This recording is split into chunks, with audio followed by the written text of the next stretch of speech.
The Sakuragaoka festival has officially come to an end. An announcement instructs all students to begin cleaning up the grounds. Groups of them happily dump their trash bags into one central pile. More and more garbage is tossed without a second thought.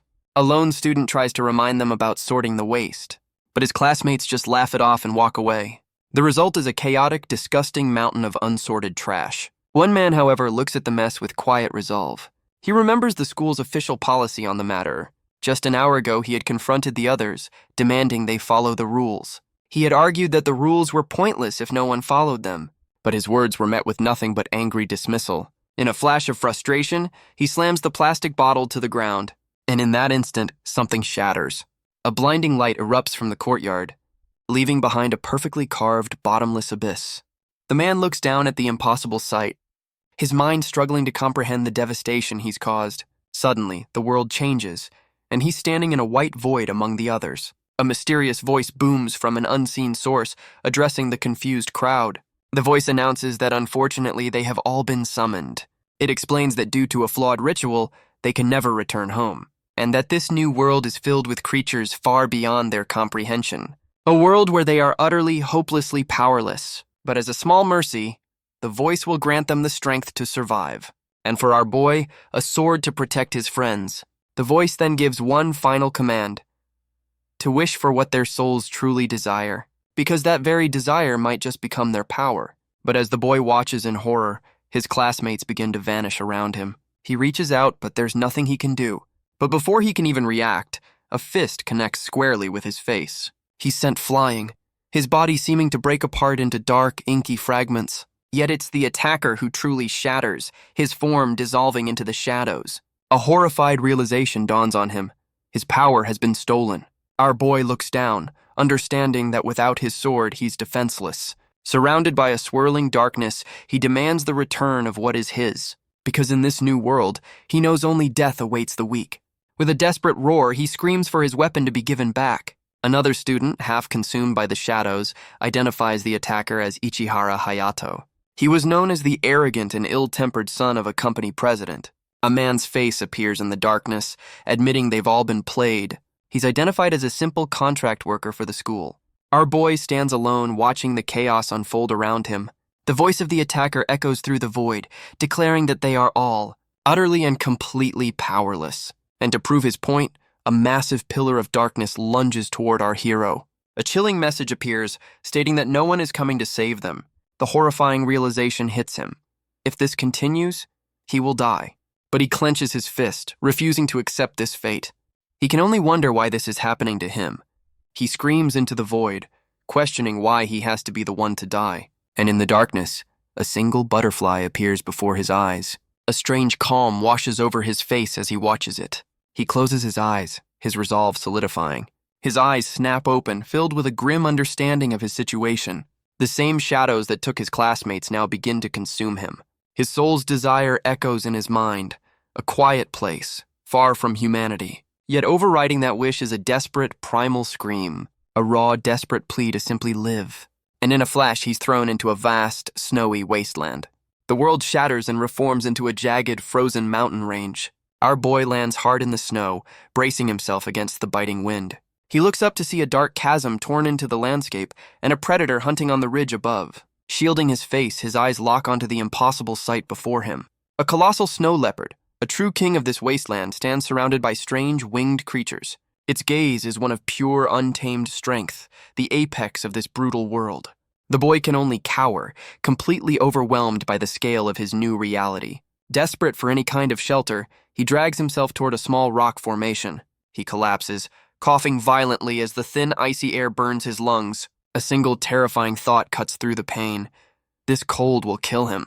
He stumbles towards the rocks, his body threatening to give out. Kneeling in the snow, he desperately prays for any source of warmth. And as if in answer, a strange, ornate book appears in his hands. He stares at the object, wondering where it could have possibly come from. He opens it, frantically searching for answers, anything to help him survive. The first page reveals its contents, a grimoire of earth spirit magic, and to his shock, he finds that he can read the strange ancient text. Words like rock, transformation, and control fill the pages. A stunning realization hits him. This is a textbook for magic. But high above, the predator on the ridge continues its silent, patient watch. The predator's eyes narrow, its gaze fixed on its newfound prey. He realizes he might be able to use the magic to seal the entrance to the rocks. With no other choice, he steels his resolve, knowing he has to try. He stands, book in hand, and reaches out to command the earth itself. With a desperate shout, he unleashes the spell. But the raw power is too much, throwing him violently to the ground. He looks up, hoping to see a sealed cave entrance. But instead of rock, a hulking shadow begins to fill the opening. A massive, bear-like creature emerges from the darkness, its eyes glowing with menace, and its single, terrifying eye locks onto him. The boy collapses, utterly spent from the failed spell. But from the ridge above, the snow leopard lets out a deafening roar. Suddenly, the very mountainside begins to tremble. The boy's uncontrolled magic rips chunks of rock from the earth. They rise into the air, forming deadly projectiles. The ground shatters as the spell spirals completely out of his control. A storm of stone and snow descends upon the wasteland. The colossal snow leopard is caught in the barrage, buried under the rock slide, and the creature from the cave is completely obliterated by the raw force. A blinding flash signals the end of the devastating attack. The dust settles and our boy pushes himself up from the ground. He's dizzy and weak, the uncontrolled spell having taken its toll. He looks up at the massive wall of rock he's created, wondering if he was truly the cause. His eyes fall upon the grimoire, the source of this terrifying power. He reaches out and touches the stone, a sense of awe washing over him. This is the power of magic in a world where such things are real. He picks up the book, its ornate cover a symbol of his new reality. He finds a quiet spot and begins to study, accepting his wish to be alone has been granted. But his first lesson is simple. Learn to survive, or this mountain will claim him. For this world is not empty. It's teeming with elemental spirits of every kind. The grimoire explains that to command these spirits, one must offer their own life force as payment, a practice known simply as spirit magic. He's still baffled that he can read the strange text, as if it were his native language. But his studies are cut short by the biting, relentless cold. He clutches the book, his one desperate thought being the need for fire. With a raw shout, he tries to summon a flame. But once again, the power is too much for his body to handle. The book warns that an unskilled user can have their life force drained by the very spirits they try to command. In such cases, the body will instinctively sever the flow of magic to survive. And our boy collapses, the backlash leaving him in agony. He reads that the constant pain is his body's way of recognizing the spirit's existence, and that this very process is what will ultimately increase his own magical power. With renewed determination, he screams out another desperate command for fire. But the result is the same, as the backlash throws him violently to the ground. He curses his weakness, knowing he has to try again if he wants to survive the cold. The grimoire lies open in the snow, a silent testament to his repeated failures.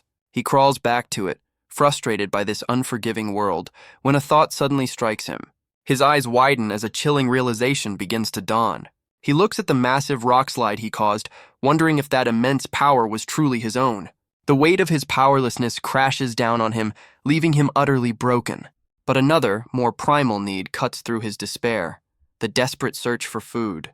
He rummages through his bag and finds a strange, hard loaf of bread. Without a second thought, he tears into it, driven by pure animalistic hunger. He washes it down with water from a small barrel he finds among his supplies. Reaching back into the bag, he realizes there's still more inside. He pulls out another loaf, his expression a mix of confusion and relief. And then he sees the full extent of his supplies, a massive stockpile of food and water.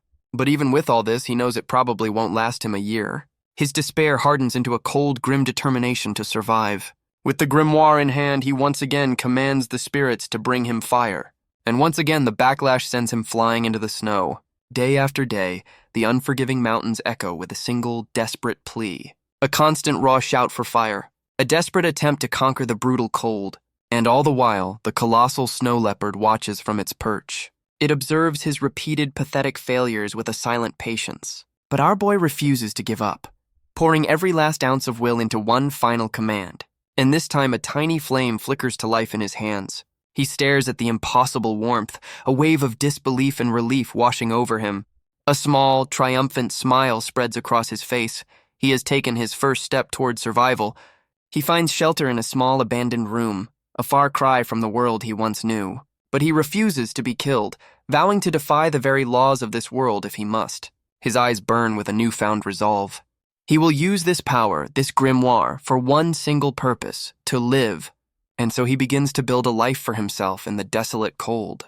He masters the fire, a constant source of warmth against the endless winter. Using his earth magic, he carves a table from the very rock of the mountain.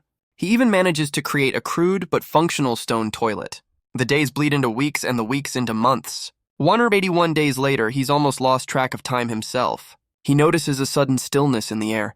The relentless wind has finally stopped.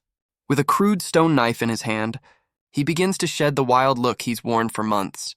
The last traces of his former desperation fall to the floor. Now, he turns his focus back to the source of his survival, calling upon the earth. He reaches out, his control over the spirits now second nature. The very elements seem to dance in the palm of his hand. He stands outside his shelter, a master of this rocky domain, looking out at the vast, silent mountains that have become his entire world. Here, there is no judgment, no society, only the pure, raw will to live. And high above, the colossal snow leopard still keeps its silent watch. He now understands that this is a magical beast, a creature born of this world's power. Unlike the monsters he faced, these are spirits that have fused with life itself, evolving over generations. And he knows that if a creature of that magnitude wanted him dead, he would have been gone long ago.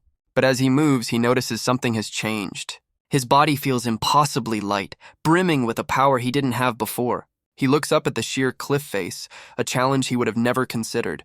With a powerful push, he launches himself forward, leaping from the ground with superhuman strength. He lands high on the mountainside, his months of training having paid off in ways he never imagined. He stares at his hand, embedded in the solid rock, wondering what he's become. And from its perch, the snow leopard's gaze seems to intensify.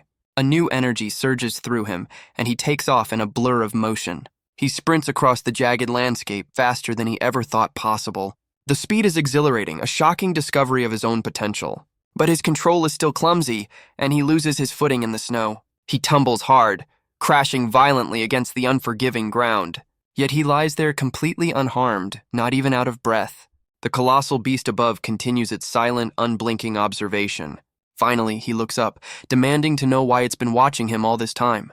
He clenches his fist, making a bold declaration to the beast above. His gaze is filled with a newfound, defiant confidence. To test this feeling, he stands before a massive wall of solid rock. He pulls back his arm, ready to unleash his power. And his fist connects with the stone in a devastating impact. The entire cliff face shatters, exploding outwards from the blow. A shower of rock and debris rains down around him. He looks at the gaping hole he created, confirming his suspicions. A realization dawns on him. With this power, he can finally hunt for food. The sheer destructive force is a testament to how much he has changed. His celebration is cut short as a monstrous creature emerges from the very hole he created, a horrifying, multi-eyed beast with a maw of crystalline teeth. The boy's triumphant grin instantly vanishes, replaced by cold, stark terror. The colossal spider-like monster looms over him, its shadow swallowing the light. He barely dodges as its massive, spiked legs slam down with crushing force. He can only stare in disbelief, stunned by the sheer, impossible size of the beast. It lunges forward in a blur of motion, a whirlwind of spikes and fury. He turns and flees, the creature's gaping mouth snapping just inches behind him.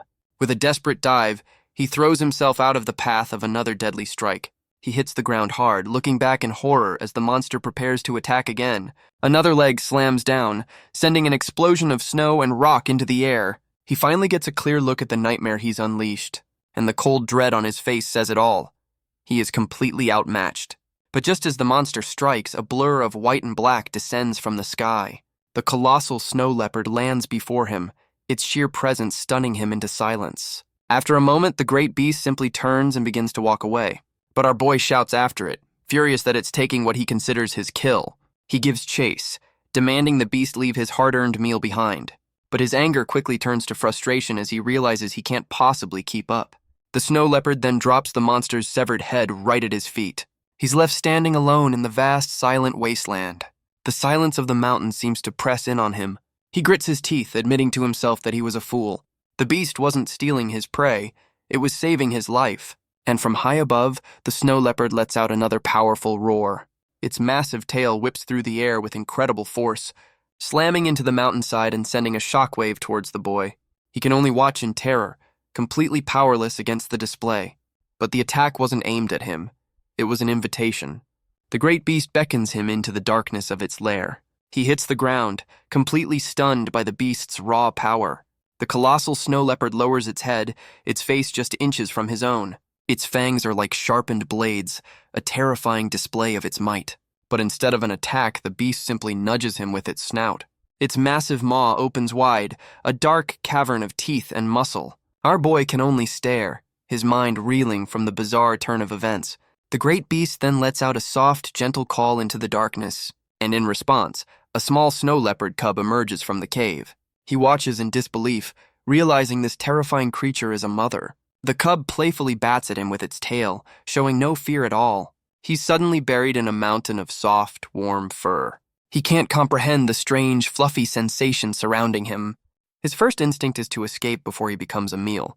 But the overwhelming warmth is something he hasn't felt in months. He can't even remember the last time he felt a comfort like this. The little cub, however, seems to have other, more playful plans for him. He wakes up sometime later, finding himself alone with the small creature. He takes in his surroundings, a vast cavern filled with strange egg-like stones. To his surprise, he finds a small makeshift camp set up in the corner of the den. Stepping outside, he looks out at the familiar, desolate landscape from a new vantage point. The small cub leaps through the air, its strange, crystalline tail whipping around. Our boy can only stare, wondering how the tiny creature could jump so high. He stands before the colossal mother, a silent understanding passing between them. The great beast simply watches him with an unreadable expression. With a quiet resolve, he turns and heads back into the den. He walks deeper into the cavern, the mother leopard following close behind. Her attention, however, is suddenly drawn to the strange stones lining the cave. She lowers her head, examining one of the egg-like objects. With a gentle nudge of her nose, she pushes one of the stones forward. He glances back, curious about what the creature is doing. He asks if she was the one responsible for that massive rock slide, and he demands to know what her purpose is in all of this. But the great beast simply sits with its back to him, offering no answers. Then, in a blur of motion, she turns and leaps away. He can only assume she's hunting, stockpiling food for another long winter. The small cub, however, is left behind in the den. Our boy watches from the entrance as the mother disappears into the distance. He sees the fierce predator's gentle side as she cares for her young. The sight seems to ignite a new fire within him, and he returns to the grimoire. He pours all his energy into mastering the magic, determined to grow stronger. But his training is interrupted by a mountain of impossibly soft fur. A playful paw strikes him with surprising force, as the little cub seems to have taken a liking to him. It pins him to the ground in a mock battle, leaving him the unwilling playmate of a magical beast. But even this strange distraction can't break his focus. He watches the mother and cub, a silent family in a silent world, a quiet moment of peace between the two majestic creatures. The cub nuzzles against its mother's powerful jaw, and her ancient, knowing eyes seem to watch over them all. His eyes narrow with a quiet, focused intensity. The mother leopard playfully tosses her cub into the air, but the small creature lands right on him, catching him completely off guard. Suddenly, the cave wall behind him begins to tremble and crack, as the mother leopard unleashes an incredible wave of power, causing the entire cavern to erupt in a devastating explosion. He's thrown to the ground, buried in a cascade of falling rock. He pushes himself up, stunned by the sheer destructive force. He and the cub can only stare at the chaos the mother has unleashed. A plume of smoke and dust rises from the mountain, a testament to her incredible power. But the explosion has drawn unwanted attention, as figures in the distance are identified as humans. A strange, dark mass hangs in the sky, a remnant of the leopard's incredible power. On the ground below, a heavily armed force has assembled, led by a massive, bearded commander. The mother leopard leaps across the ridge, now facing a new and unexpected threat. With a cold, hard glare, the commander gives the simple order to attack. His mages raise their staves, chanting incantations of destructive power. A massive magical blast erupts from their position, aimed directly at the beast. But the colossal leopard moves with impossible speed, easily dodging the barrage. The archers draw their bows, taking aim at the blur of white and black. A volley of arrows rains down, only to be repelled by an unseen force as the commander orders them to press forward. The arrows are deflected by an invisible shield of energy around the beast. One of the mages raises a staff, conjuring a massive wall of jagged ice. But the commander shatters it with a single powerful swing of his great sword. He recognizes the beast's protective aura, a robe of snow. He calls out its name, Aldoria, the white phantom of the mountain range.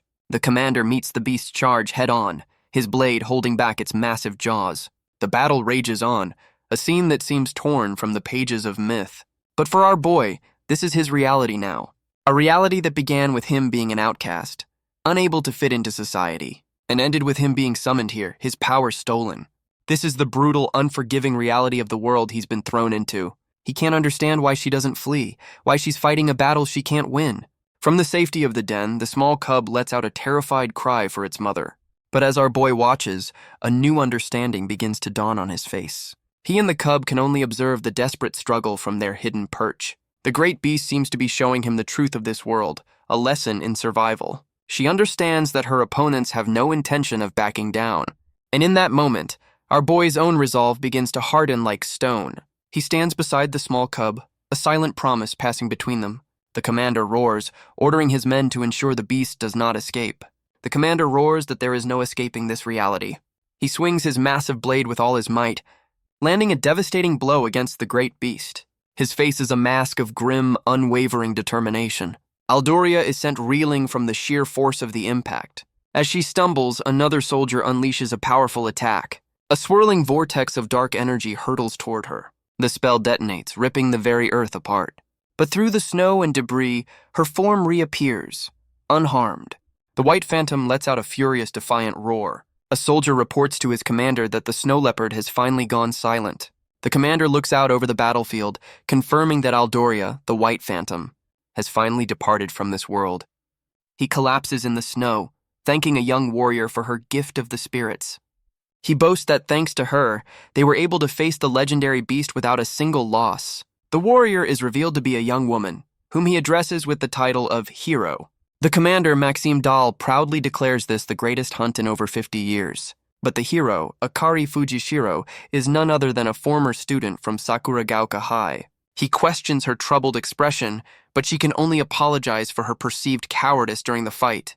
And from his hiding spot, our boy recognizes her face, realizing he might not be as alone as he thought. The commander explains that with her power, she can even use wind spirits to listen in on distant conversations. He boasts that the hunt for the White Phantom is a rare event, and thanks to her, they succeeded where others have failed. The other soldiers murmur about her gift, a divine protection that allows her to locate any prey she desires. But Akari looks away, insisting her power is nothing so grand.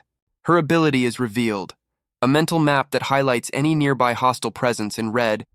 She admits the power is unstable, sometimes marking harmless creatures as threats, making her feel unworthy of the title Hero. She clenches her fist, wishing they would all just give her a break. But from the shadows, our boy has heard everything, his mind racing as he processes the words divine protection. The commander simply tells her that if her power is untamed, then she must train until it obeys. His men agree, vowing to help her train as much as it takes, for they are strong enough to handle it. Maxime roars, asking if his men are healed and ready to move. With the hunt concluded, he gives the order to descend the mountain. He promises them a grand celebration in town, much to Akari's visible annoyance. The soldiers cheer in agreement, ready to follow their commander's lead. But Akari's continued silence seems to confuse the boisterous man. He tells her not to look so troubled, trying to lift her spirits. But their celebration is cut short, as a soldier reports an unnatural stirring of the wind spirits. Akari confirms his suspicion, stating that someone is listening in on them. Their eyes turn to the crater left by the battle, where the great beast fell. They approach the remains of the White Phantom, sensing a presence nearby. He tells himself to leave it be. This isn't his fight. The soldiers stand over the fallen beast, their hunt finally complete. But from the den, a small paw steps out into the snow. The little cub wanders out into the desolate landscape, now utterly alone. Its eyes are wide with confusion and fear. And from the shadows, our boy can only watch. He tries to convince himself to just leave it be, but he can't look away from the sight of the small creature mourning its mother. A pained look crosses his face as he watches the heartbreaking scene. And in that moment, his resolve hardens into something new and dangerous. The small cub cries out, nudging the body of its fallen mother. Without a second thought, our boy sprints across the snow towards the orphaned creature. He scoops it up, a silent promise to protect it now held in his arms. Back in the den, he wraps the cub in his own clothes, giving it the warmth and rest it needs. But with a new mouth to feed, his next thought is of survival. He approaches the carcass of the spider-like monster, his stone knife ready. With practiced motions, he carves a large piece of meat from the fallen beast. Soon the smell of roasting meat fills the cold mountain air. He tears into the food with a hunger he's suppressed for months. The taste is overwhelming, a simple pleasure in this brutal, unforgiving world. He offers a piece of the cooked monster meat to the small cub, but the little creature only sniffs at it, refusing to eat. He realizes with frustration that the cub is still too young for solid food. A grim thought crosses his mind. If this continues, the cub will starve to death. With a new idea, he calls upon the earth spirits once more, using his magic to craft a crude stone pot from the cavern floor. Soon, he has a bubbling stew cooking over the fire. He takes out one of the hard loaves of bread from his supplies and crumbles it into the pot to create a makeshift porridge. After letting it cool, he tests the temperature, hoping this will be enough. He carefully offers the porridge to the cub, who finally begins to eat. A wave of relief washes over him as the small creature accepts the food. He sits before the fallen mother, realizing he's now responsible for her cub's survival. He wonders if this was the great beast's plan all along, to entrust her child's life to him. A few days later, he finds his studies constantly interrupted by not one but 3 playful cubs. He realizes it's getting difficult to tell them apart without any names. One of the cubs drapes itself over his shoulders, completely at ease. He tries to figure out if it's a boy or a girl, but has no idea how to tell. So he decides on a simple name for the white-furred cub, Shiro. He names the second cub Kuro for its darker, pronounced spots. And the third, a bit more playfully, is simply called Tama. But for the first cub, he settles on a more fitting name, Yukishiro. He holds her up, a silent declaration of her new identity, and so begins his new life. A quiet existence shared between one human and 3 magical beasts. The days are spent exploring the mountains, hunting strange creatures, and learning to survive together. The short summer passes in the blink of an eye, and soon they must endure their second winter. The cubs have grown, now formidable beasts in their own right, but they remain by his side. He walks through the endless snow, calling out for Yukishiro. His steps come to a halt as he looks down at something just ahead. Spring finally arrives, and Yukishiro proudly presents her latest catch. She drops a small, furry creature at his feet, a strange offering. He notes that her hunt for the day is a bit on the small side. But then, a sudden, shocking realization hits him. He bows his head in gratitude, thanking the beast for her efforts. Later, he spots Yukishiro staring intently down the mountainside. Following her gaze, he sees a long procession of travelers moving through the valley. A group of robed figures, merchants, or pilgrims make their way through the snow. He notices they seem different from the travelers he's seen before, and among them is a young warrior, their face hidden by shadows, clutching a sword. The young warrior's eyes are filled with a quiet, weary resolve. One of the robed figures wonders if they'll need to borrow the power of the wind spirits again. Their leader, a hunter named Zowl, impatiently asks if they've found their target yet. He turns to the young warrior, reminding them of their purpose for being on this hunt. The warrior can only look on, clearly intimidated by the man's presence. Zowl's gaze is cold and unforgiving, a silent threat. He proudly declares this land as the domain of his people, the Durgans, a place where they have proven themselves to be the world's true hunters. His men cheer in agreement, mocking the weakness of the warrior's people, the Rolana. They tell the young warrior to be grateful for this chance at glory. The young warrior, Akari, wonders why she was ever given this power. She knows that if she fails, she'll only be met with ridicule. But if she succeeds, she'll be envied and used for their glory. It's a familiar feeling, reminding her of how she never belonged back at school. Even here, where they call her a hero, she's just a pawn for the powerful. The constant pressure has left her completely and utterly exhausted. Our boy watches from afar, understanding the pride and prejudice between these two peoples. He turns away, realizing this world is just as full of discrimination as his own. Back in the safety of the den, he quietly contemplates what he's learned, and a new, colder resolve settles over his face. But his quiet contemplation is interrupted by Yukishiro, who seems to have an idea. He reflects on how humans come to these mountains every year, specifically to hunt her kind. He now understands that the brutal winter blizzards are what normally keep people away from this region. But during the short summer, massive spider-like monsters emerge from the earth to hunt. The snow leopards and the spiders have their own territories, with the spiders unable to survive at higher altitudes. And after waking from hibernation, the spiders are petrified and vulnerable for 3 days. A plan forms in his mind. If he can just wait 3 days, the hunters will be forced to leave. After all, Yukishiro has the home field advantage, rendering Akari's tracking power almost useless. He's confident that the beast is strong enough to defeat them and far too fast to be caught. He briefly considers setting a trap, but knows a true hunter would never fall for an amateur's attempt. He knows that if he interferes, their presence will be revealed to the hunters. He remembers how they use Akari's power, a force she can't even control, but he can't bring himself to just kill them without a second thought. Not when he's up against seasoned hunters who know this land. A sudden, chilling thought cuts through his hesitation. Is this really the time to worry about the lives of total strangers? He knows he can't side with the humans, with the hunters. But he doesn't belong with the magical beasts either. He's not choosing a side in some grand war, only the side of the one creature who matters, Yukishiro. His plan is simple, to sick the monstrous spiders on the hunters. And so, the hunting party continues its slow, deliberate march through the mountains. But their trek is cut short as they finally spot their prey on the ridge above. Zowl smirks, pleased that the beast has shown itself so willingly. Yukishiro watches them from a distance, a silent, patient predator. Her expression is one of pure, unbothered contempt. Zowl's confidence quickly turns to rage at the beast's sheer audacity. He gives the order, and his men unleash a devastating volley of attacks. A cruel smile spreads across his face as he declares the hunt a success. His men erupt in cheers, celebrating their victory over the legendary snow leopard. But their celebration is cut short by a sudden, violent tremor, as a monstrous spider erupts from the ground right in their midst. Their cheers of victory instantly turn into screams of pure terror. Zowl can only stare in disbelief, enraged that a beast would dare defy them. Akari tries to warn him not to provoke the creature, but he dismisses her pleas. He orders his men to crush the beast, to scatter it to the winds. But the colossal monster looms over them, a terrifying silhouette of spikes and fury. It strikes with blinding speed, sending one of the hunters flying. The hunting party is thrown into chaos, completely overwhelmed by the ambush. Akari can only watch in horror, screaming Zowl's name as the slaughter begins. Zowl brutally kicks one of his own men aside in a fit of rage. He callously leaves the fallen hunter behind, telling him to fend for himself. Akari remembers the constant intimidation, treated as nothing more than a tool for their hunt. And now, she stands alone as the spider towers over the bodies of her fallen comrades. Her face is a mask of pure, unadulterated terror. The beast's crystalline maw opens wide, ready to swallow her whole. A single desperate thought echoes in her mind. She just wants to go home. Meanwhile, our boy sits alone under the vast, starry sky. He returns to the den, calling out for Yukishiro. And a quiet smile crosses his face as he's greeted at the entrance. But it's not a monster she's brought back, but the unconscious form of Akari. She proudly presents her catch to our boy, who can only stare at the familiar face.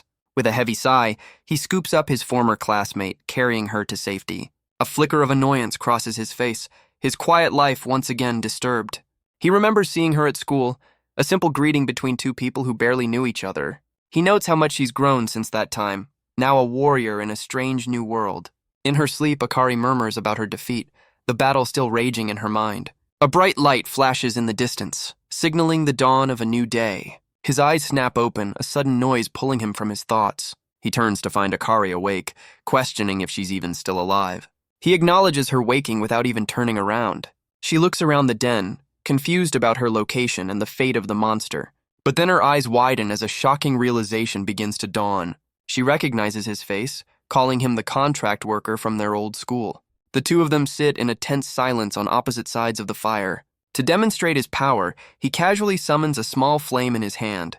Akari stares in disbelief, questioning how he could possibly use magic. He simply explains that he learned everything from a textbook, an answer that only seems to deepen her confusion. He then tells her that Yukishiro was the one who brought her here, and that this is their home now. Akari asks why Yukishiro would save her, but he admits he doesn't know either. He reminds her that she and the other hunters came to these mountains with the sole purpose of killing Yukishiro. The accusation leaves her completely stunned. He smirks, wondering why she's so surprised by the truth. After all, he was watching and listening to them the entire time. She realizes with a shock that he must have been here since last year. He confirms it, admitting he knew about her tracking ability and that hunters would return. Akari finally connects the dots, asking if he was the one who sicked the giant spider on them. He prepares to answer, warning her that it's going to be a long story. He begins by explaining his worldview, shaped by the cruelty he saw back at school. He tells her that fighting them directly would have been suicide, a risk he wasn't willing to take. Akari can only stare, completely baffled by his cold, calculating logic. He offers a slight, unapologetic smile, stating that his own survival comes first. She demands to know why he couldn't have just run away instead. He explains that Yukishiro refused to abandon her home, leaving him with no other choice. Akari angrily retorts that it was none of his business to interfere. He turns away, asking if she would simply surrender her own home to invaders. She clenches her fist, insisting that of course she would fight to protect it. And he calmly replies that he and Yukishiro were doing the exact same thing. His words hang in the air, leaving the two former classmates in a tense silence. Yukishiro seems to sense the tension, turning to leave them alone. The other cubs follow, their gazes lingering on the two humans. Akari looks up, her expression a mix of shock and dawning understanding. She realizes he knew everything: her power, the hunter's return, and the spider's territory. She thinks that if she had just stayed away, none of this would have happened. She stands, her body language betraying a deep sense of guilt. Without another word, she turns and walks toward the mouth of the cave. He watches her go, a knowing, almost pitying look on his face. But she admits to herself that he's not wrong. As a hunter, she has no right to judge him. She walks away, realizing that one day she might have to kill someone too. And it's because he did so without hesitation that she finds him truly terrifying. But her thoughts are interrupted by a sudden, sharp snarl. Yukishiro leaps past her, kicking up a cloud of fresh snow. Akari is left standing alone, a small figure against the vast, silent mountain.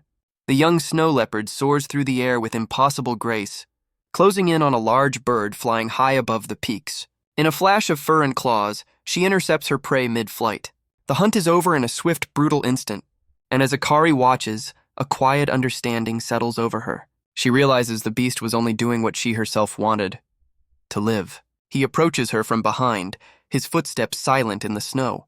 Akari looks down, a wave of shame washing over her. His expression is cold, offering no comfort or forgiveness. She turns away, unable to face the man who orchestrated her defeat.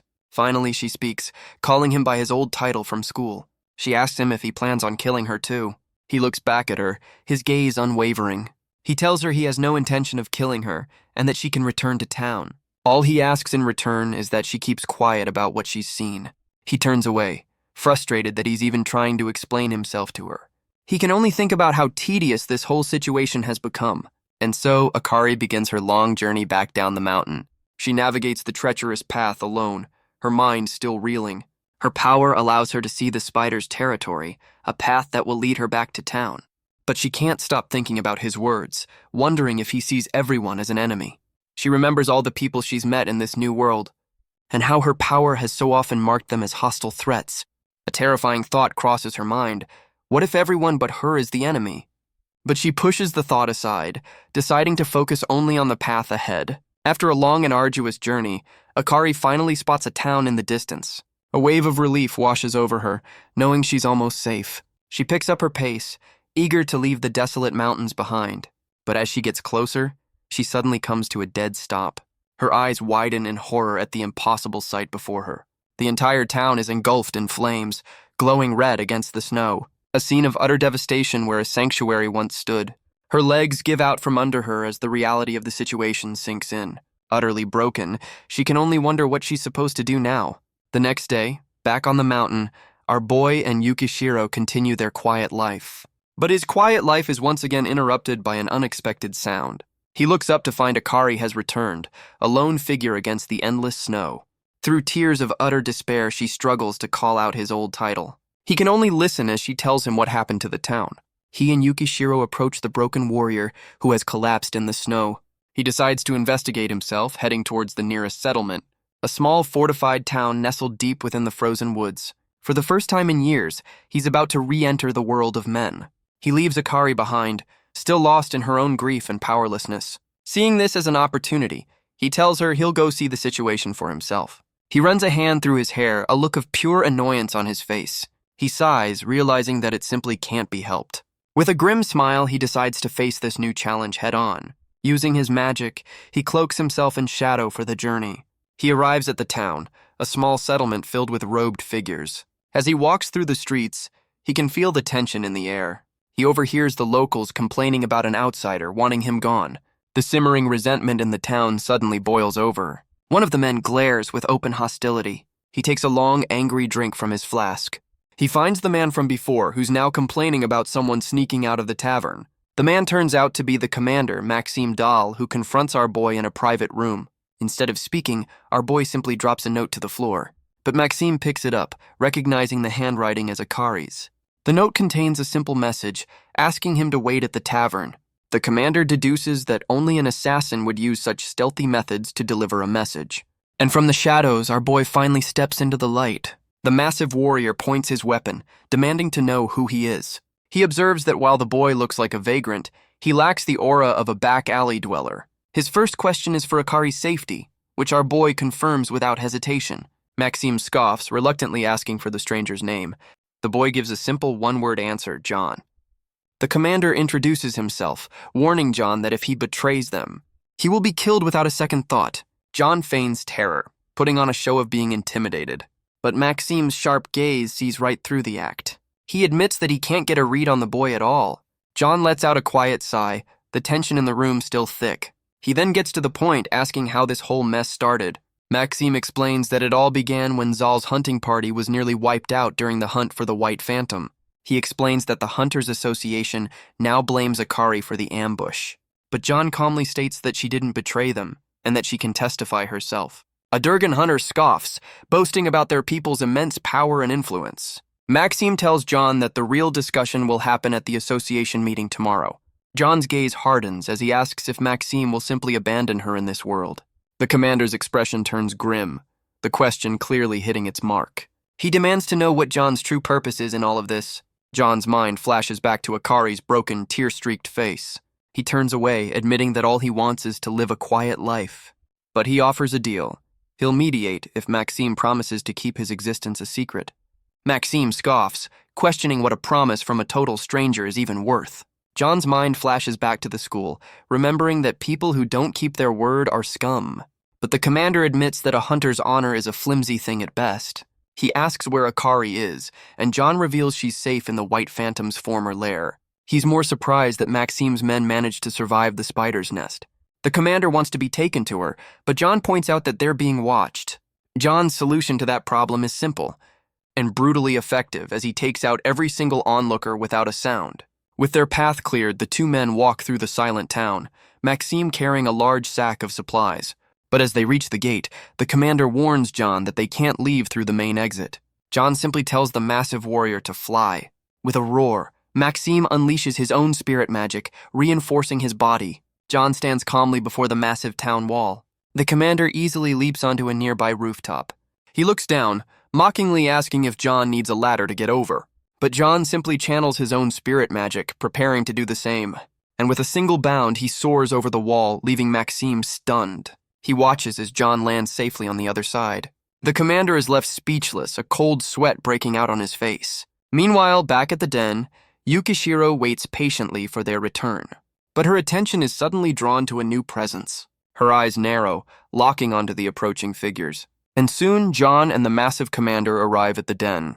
They find Akari still lost in her grief, tears streaming down her face. Maxime lands with a powerful thud, showing off his enhanced strength. He proudly boasts to John about the power of his giant bloodline. He explains that this is what true enhancement looks like, a power John could never understand. But his boasting is met with a low, threatening snarl from Yukishiro. She lowers herself into a fighting stance, ready to defend her territory. But the commander simply stands over her, a silent display of his overwhelming dominance. Maxime asks if this is John's territory, a challenge to his authority. But Yukishiro answers for him with a furious, deafening roar. She leaps to a higher vantage point, asserting her dominance over the intruder. Her eyes burn with a cold, protective fury. The commander asks if the beast is John's pet, but John denies it. He clarifies that if anything, he's the one being kept by her. Akari turns away, telling them not to praise her for surviving. She stands alone, still consumed by her own guilt and shame. Maxime admits he never believed a hero could be broken so easily. He grabs her arm, telling her he came prepared for a fight, not to see her so pathetic. Maxime's gruff expression softens into something resembling a smile. Akari can only apologize through her tears for all the trouble she's caused. But the commander lifts her up, telling her that none of this was her fault. Seeing his part is done, John quietly turns and walks away. He finds Yukishiro waiting for him, her tail twitching in the snow. He approaches the beast, a silent companion in this desolate world.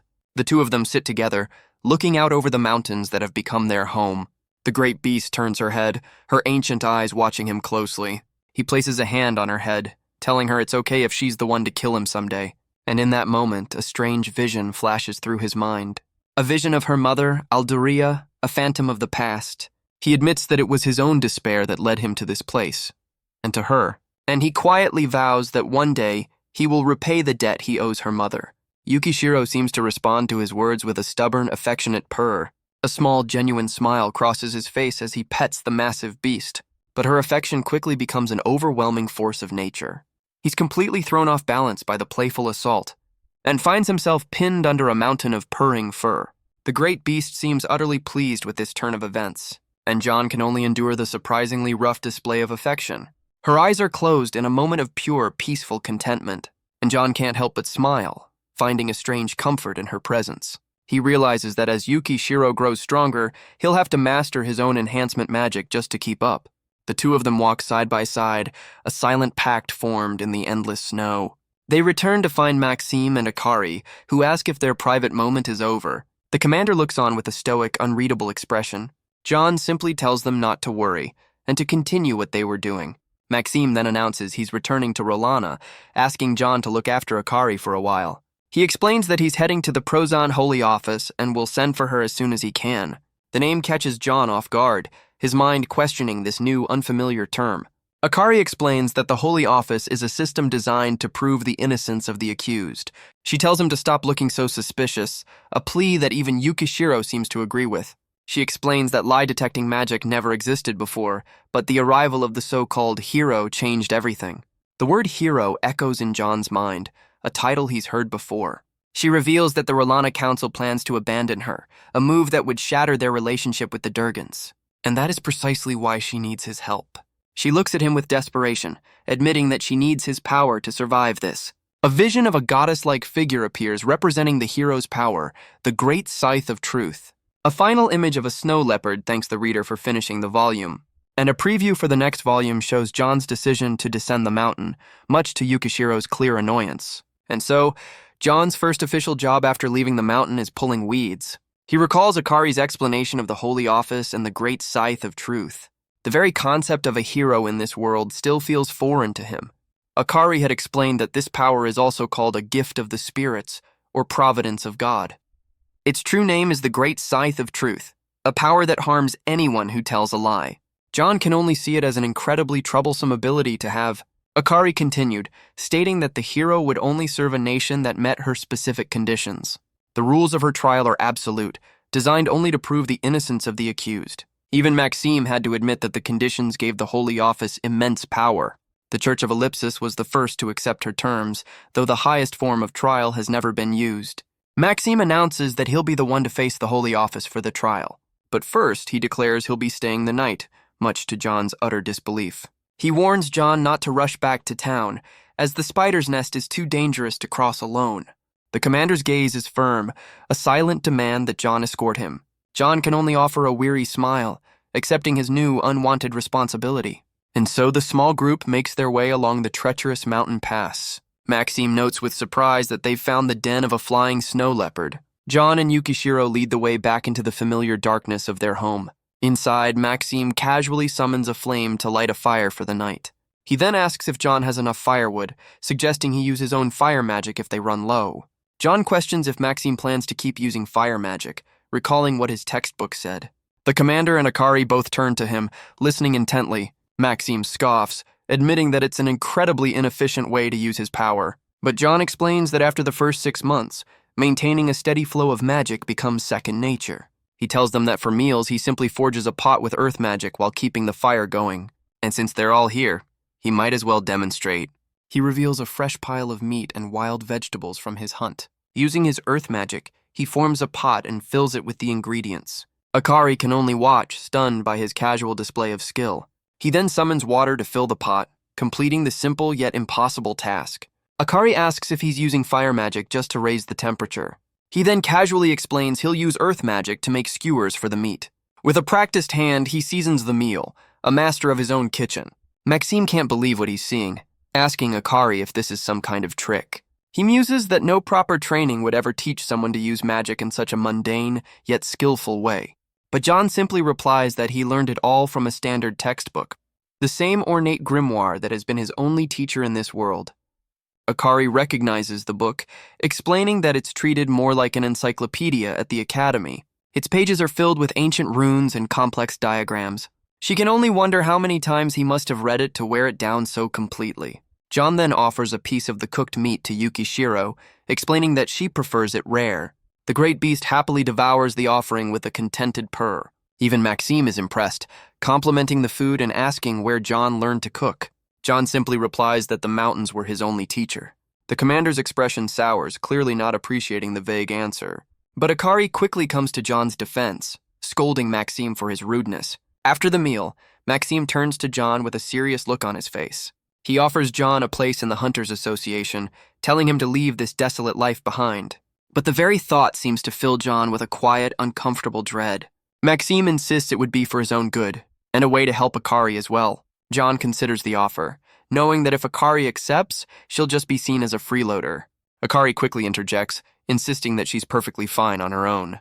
But John can only sigh, already weary of these new complications. Akari's forced smile does little to hide her own anxiety about the situation. The next morning, John and Yukishiro look out over their silent, frozen kingdom. They greet Akari at the mouth of the den, a strange new routine already forming. Maxime, however, is still fast asleep, his snoring echoing through the cavern. Akari apologizes to John, feeling guilty for dragging him into danger once again, but he brushes it off, saying he has his own reasons for descending the mountain. He quietly hopes that maybe, just maybe, they'll leave him in peace. Akari looks over at him, a sudden thought crossing her mind. He looks back, confused, as she begins to speak. She formally introduces herself as Akari Fujishiro. He gives his own name, Hasabi Kurando, but says his old title is fine. She realizes with a start that his name isn't John after all. She then asks him about the previous night, just as Maxime's massive form looms over them both. Hasabi offers a sheepish smile, admitting he forgot to introduce the commander. Maxime glares, annoyed that the boy used a fake name to deceive him. But Hasabi just looks away, offering another vague, unhelpful answer. Maxime brushes off the deception, asking if they're finally ready to depart. With the sun rising behind them, Hasabi agrees that it's time to move. But Yukishiro looks up with wide, pleading eyes, clearly not wanting to be left behind. Hasabi tells her to stay behind and act as Akari's guardian. The great beast turns away with a stubborn, sulking expression. But she ultimately joins the group, her annoyance plain for all to see. Hasabi realizes that for this trip, he'll need to bring back a gift. Their destination is the same fortified town from before. They arrive at the massive wooden gate, a barrier to the outside world. Maxime announces their return, knowing full well they won't be receiving a warm welcome. Maxime sighs, admitting that it simply can't be helped. He roars out his name and rank, demanding the guards open the gate. And in response, the massive wooden doors slowly begin to part. They're met with a wall of silent, hostile glares from the assembled hunters. As they walk through the tense streets, Maxime notes how little his authority seems to matter here. The locals watch them pass, their faces filled with suspicion and resentment. The tension in the air is thick enough to cut with a knife. Hasabi realizes his simple clothes make him stand out in the worst way. Maxime gives him a cover story. He's the last survivor of a reclusive mountain clan. Their destination is a large, imposing building, the local Hunters Association. Inside, the hall is filled with the quiet murmur of seasoned hunters. One of them eyes the newcomers with a cold, unwelcoming stare, while another seems to shrink under the weight of the hostile atmosphere. At the center of it all sits a powerful, long-haired man, the clear leader of this guild. Hasabi takes in the scene, his expression unreadable. But Maxime stands before him, a mountain of a man ready to face the challenge. They approach the main counter, where a group of hunters are gathered. Maxime speaks to a clerk, apparently recommending someone for a job. A well-dressed man appears, questioning why they've suddenly shown up without a word. He looks up, asking if they were even here to begin with. The guild leader looks down, questioning if Hasabi even looks like he belongs here. But Maxime vouches for him, guaranteeing his skills and suggesting he start at the lowest rank. The clerk says they can skip the usual tests, but Hasabi agrees to take them anyway. He's then asked to fill out a form with his name and place of birth. Hasabi places a hand on the paper, but makes no move to write. He simply states that he is unable to write. The clerk's expression is one of pure, unimpressed annoyance. He agrees to take the information verbally, and Hasabi gives his name as Kurando, from the Alduria mountain range. Maxime explains to the guild leader that he found the boy while searching for Akari, the last survivor of a clan wiped out by monsters.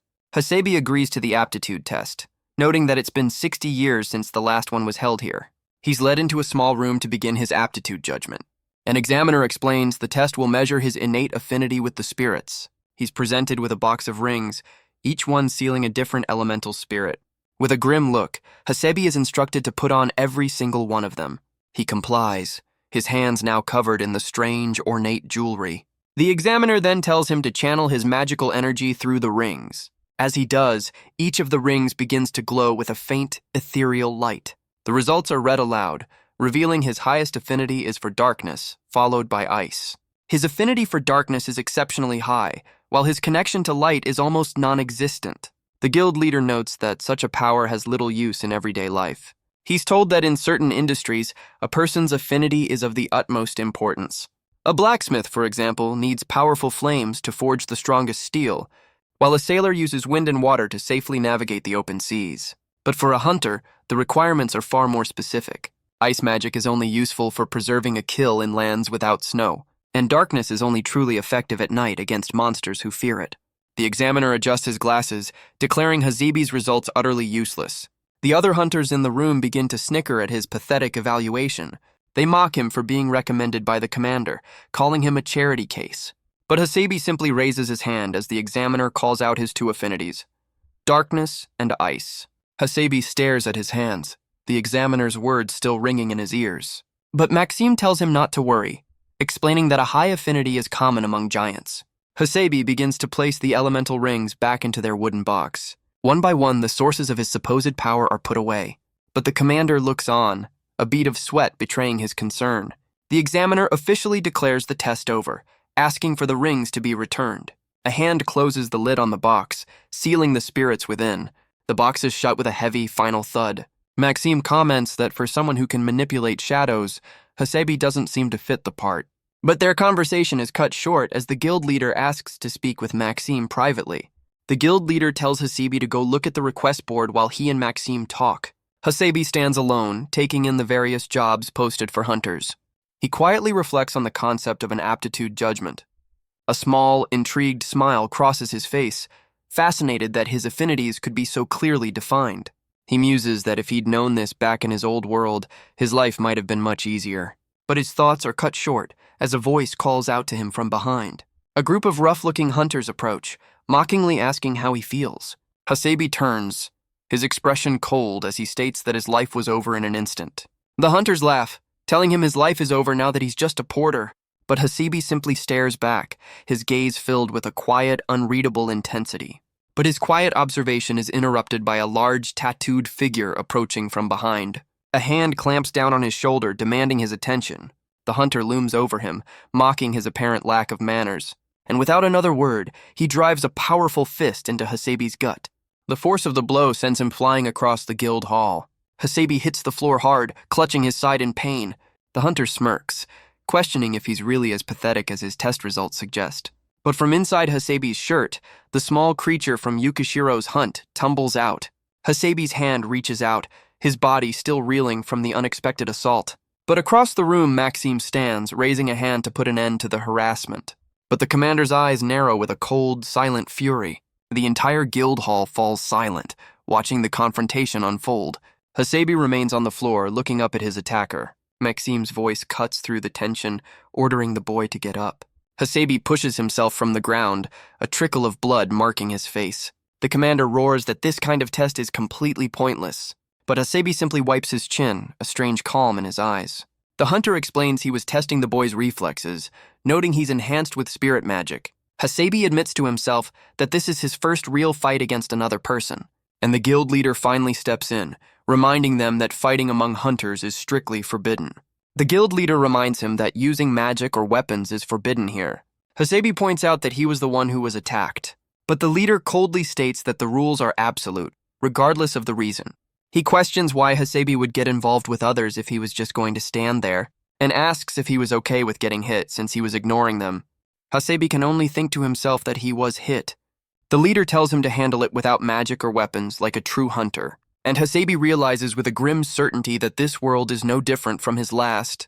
He's handed a temporary hunter's license, a 10-star tag needed for a proper permit. Maxime then calls out to the guild leader, asking if their business is concluded. The guild leader tells Hasebi that experience is what truly matters. not some useless education. And with that, he assigns him his very first job, a simple weed-pulling request. Since Hasebe can't write, the clerk offers to sign the contract on his behalf.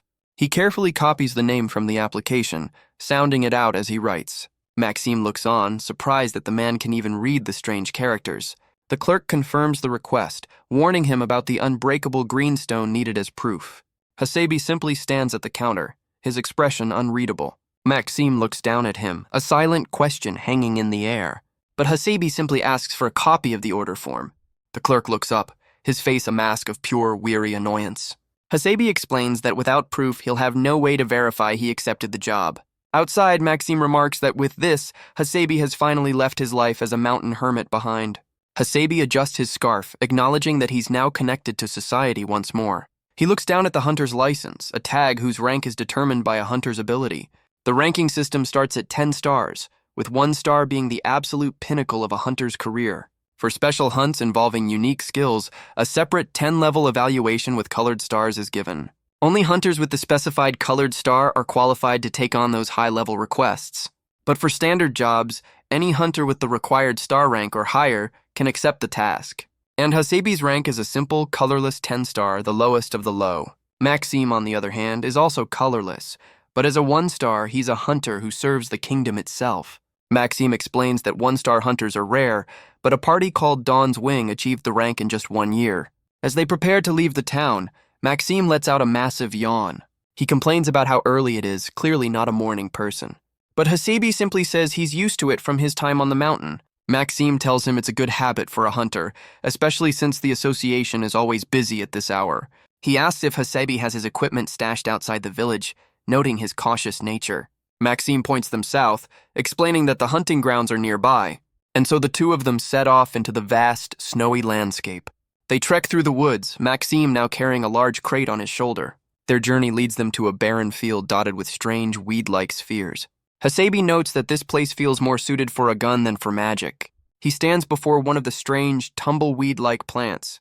Maxime congratulates him, declaring this the first hunt of his new life. He tells Hasebe not to look so disappointed, as every hunter starts this way. He explains that these are just simple magic weeds, completely harmless, but they're a nuisance that chokes out all other life by stealing nutrients from the soil, a tedious but necessary first job for any aspiring hunter. Hasebe looks down at the strange, fibrous plant. He pulls out a crude knife fashioned from the horn of a beast. Maxime watches on, remarking on the boy's old-fashioned approach to the task. Maxime explains the horn's unique properties, while Hasebe seems proud of the blade he's crafted. He holds it up, admiring the quality of his own work. He carefully cuts into the weed, finding something small hidden within. It's the green stone, the proof of his work, and he wonders what it's even worth. Maxime explains that about 25 of them can buy a single loaf of bread, before realizing Hasebe has no concept of money. And Hasebe confirms it, admitting his complete ignorance of this world's currency. The commander admits he's starting to feel bad for dragging the boy into this, and Hasebe silently agrees. The two of them stand in the barren field, a stark contrast in size and experience. So Maxime begins a lesson on economics, explaining the value of paper bills and coins. He shows Hasebe the different denominations, a crash course for the man who's been cut off from civilization for years. Maxime looks down, pulling out a small leather pouch. He offers it to Hasebe, a token for his troubles. He explains that he can't leave Akari with nothing, and asks Hasebe to handle things before winter arrives. Hasebe simply watches, his expression as cold and unreadable as ever. But he accepts the pouch, taking on this new responsibility. Maxime lets out a hearty laugh, admitting he almost forgot his own promise. He turns to leave, remarking that Hasebe is an incredibly difficult man to understand. But Hasebe clarifies that he sees this as a loan from Akari, not a gift. The commander just smiles, saying it makes no difference to him. A promise will be kept. He slams a fist to his chest, a warrior's oath as Hasebe looks on. Maxime shouts a final farewell, kicking up a cloud of snow as he departs. Hasebe is left alone once more, turning his attention back to the tedious task at hand. He gets to work, gathering the strange weeds under the midday sun, but the slow manual labor quickly begins to wear on his patience. He even tries eating one of the weeds, a decision he immediately regrets. With a renewed, frustrated focus, he returns to his work. He moves across the field, a tireless machine of repetitive motion. But then he remembers he has a much more efficient tool at his disposal, His darkness affinity manifests as razor-sharp claws, tearing through the weeds with ease, and in a fraction of the time, the entire field is cleared. He sits alone in the barren field, his first official job finally complete, but his quiet is shattered as a massive shadow slams into him from above. He's thrown to the ground, completely stunned by the sudden violent ambush. A dark talon flashes past, a remnant of the creature's swift attack. He looks up to see a massive bird of prey soaring into the sky. It's a colossal eagle, its tail adorned with ornate peacock-like feathers. He watches it disappear, a stark reminder that this world is never truly safe. Noting its vibrant blue plumage, he gives the creature a fitting name, the Great Blue Eagle. He knows magical beasts are sensitive to magic, so he'll have to be more subtle with his enhancements. And for this hunt, he has the perfect tool, a boomerang carved from the horn of a three-horned deer. He remembers the brutal, relentless training he endured at Yukishiro's paws. The Great Blue Eagle's massive wing beats against the cold mountain air. It dives toward him, but this time Hasebi is ready for the fight. He leaps into the air, meeting the beast's charge with his boomerang ready. The weapon connects with a solid thud, sending a cloud of feathers into the wind. He lands perfectly, his eyes already tracking the boomerang's return path. With a powerful spin, he unleashes the hornblade once more. The eagle is caught completely off guard by the returning weapon. It's sent reeling through the sky, a trail of blue feathers in its wake. The boomerang slices through the air, a deadly spinning arc of bone and magic. The weapon finds its mark, tearing through the beast's defenses. As the eagle plummets from the sky, Hasebi thinks he's finally found a worthy gift for Yukishiro. He makes his way back to the fortified town, his hunt now complete. But his return is met with the shocked and fearful stares of the locals. A wave of disbelief and confusion spreads through the assembled crowd. He drags the massive carcass through the streets, a spectacle that brings the entire town to a standstill. He realizes that this flashy display is only making him stand out even more. Undeterred, he continues toward the Hunters Association, his prize in tow. The clerk from before stands outside the guild, nervously looking around. His eyes widen as he finally spots the source of the commotion. He asks Hasebi why he looks so nostalgic, clearly confused by the scene. The clerk explains he heard rumors of a strange man dragging a great blue eagle through the streets. He realizes it was Hasebi all along, while our boy just mutters that he should have died. The clerk expresses his relief, glad to have finally found him, but their conversation is interrupted by the sound of approaching footsteps. Someone was clearly looking for the man who brought in the eagle. The guild leader steps forward, a smug look on his face as he says his request has been handled quickly. Hasebi can only look on, his expression hidden by the feathers, his annoyance clear. The guild leader's smirk widens, clearly pleased with this outcome, and Hasebi stands before them, a silent, feathered figure surrounded by the hunters of the guild. The long-haired hunter points at Hasebi, demanding he hand over the great blue eagle. But from inside his shirt, the small creature from before lets out a defiant squeak. Its tiny face is a mask of pure, unadulterated annoyance. Hasebi looks on from under the feathers, completely unfazed by the demand. But the guild leader steps in, calmly refusing the hunter's request. The hunter's face darkens, asking if they truly understand who they're talking to. But Hasebi just looks up with a feigned innocence, asking who he might be. The man's cronies erupt in fury at the blatant disrespect. They swarm Hasebi, trying to take the eagle by force for their leader's sister. But they recoil in disgust, shouting at him not to touch them with his filthy hands. A well-dressed armored hunter steps forward, his posture radiating arrogance. The clerk nervously whispers to Hasebi, trying to warn him. He explains that this is a 4-star hunter, the son of a powerful Durgan councilman. The hunter introduces himself as Zowl, offering to pay any price for the eagle.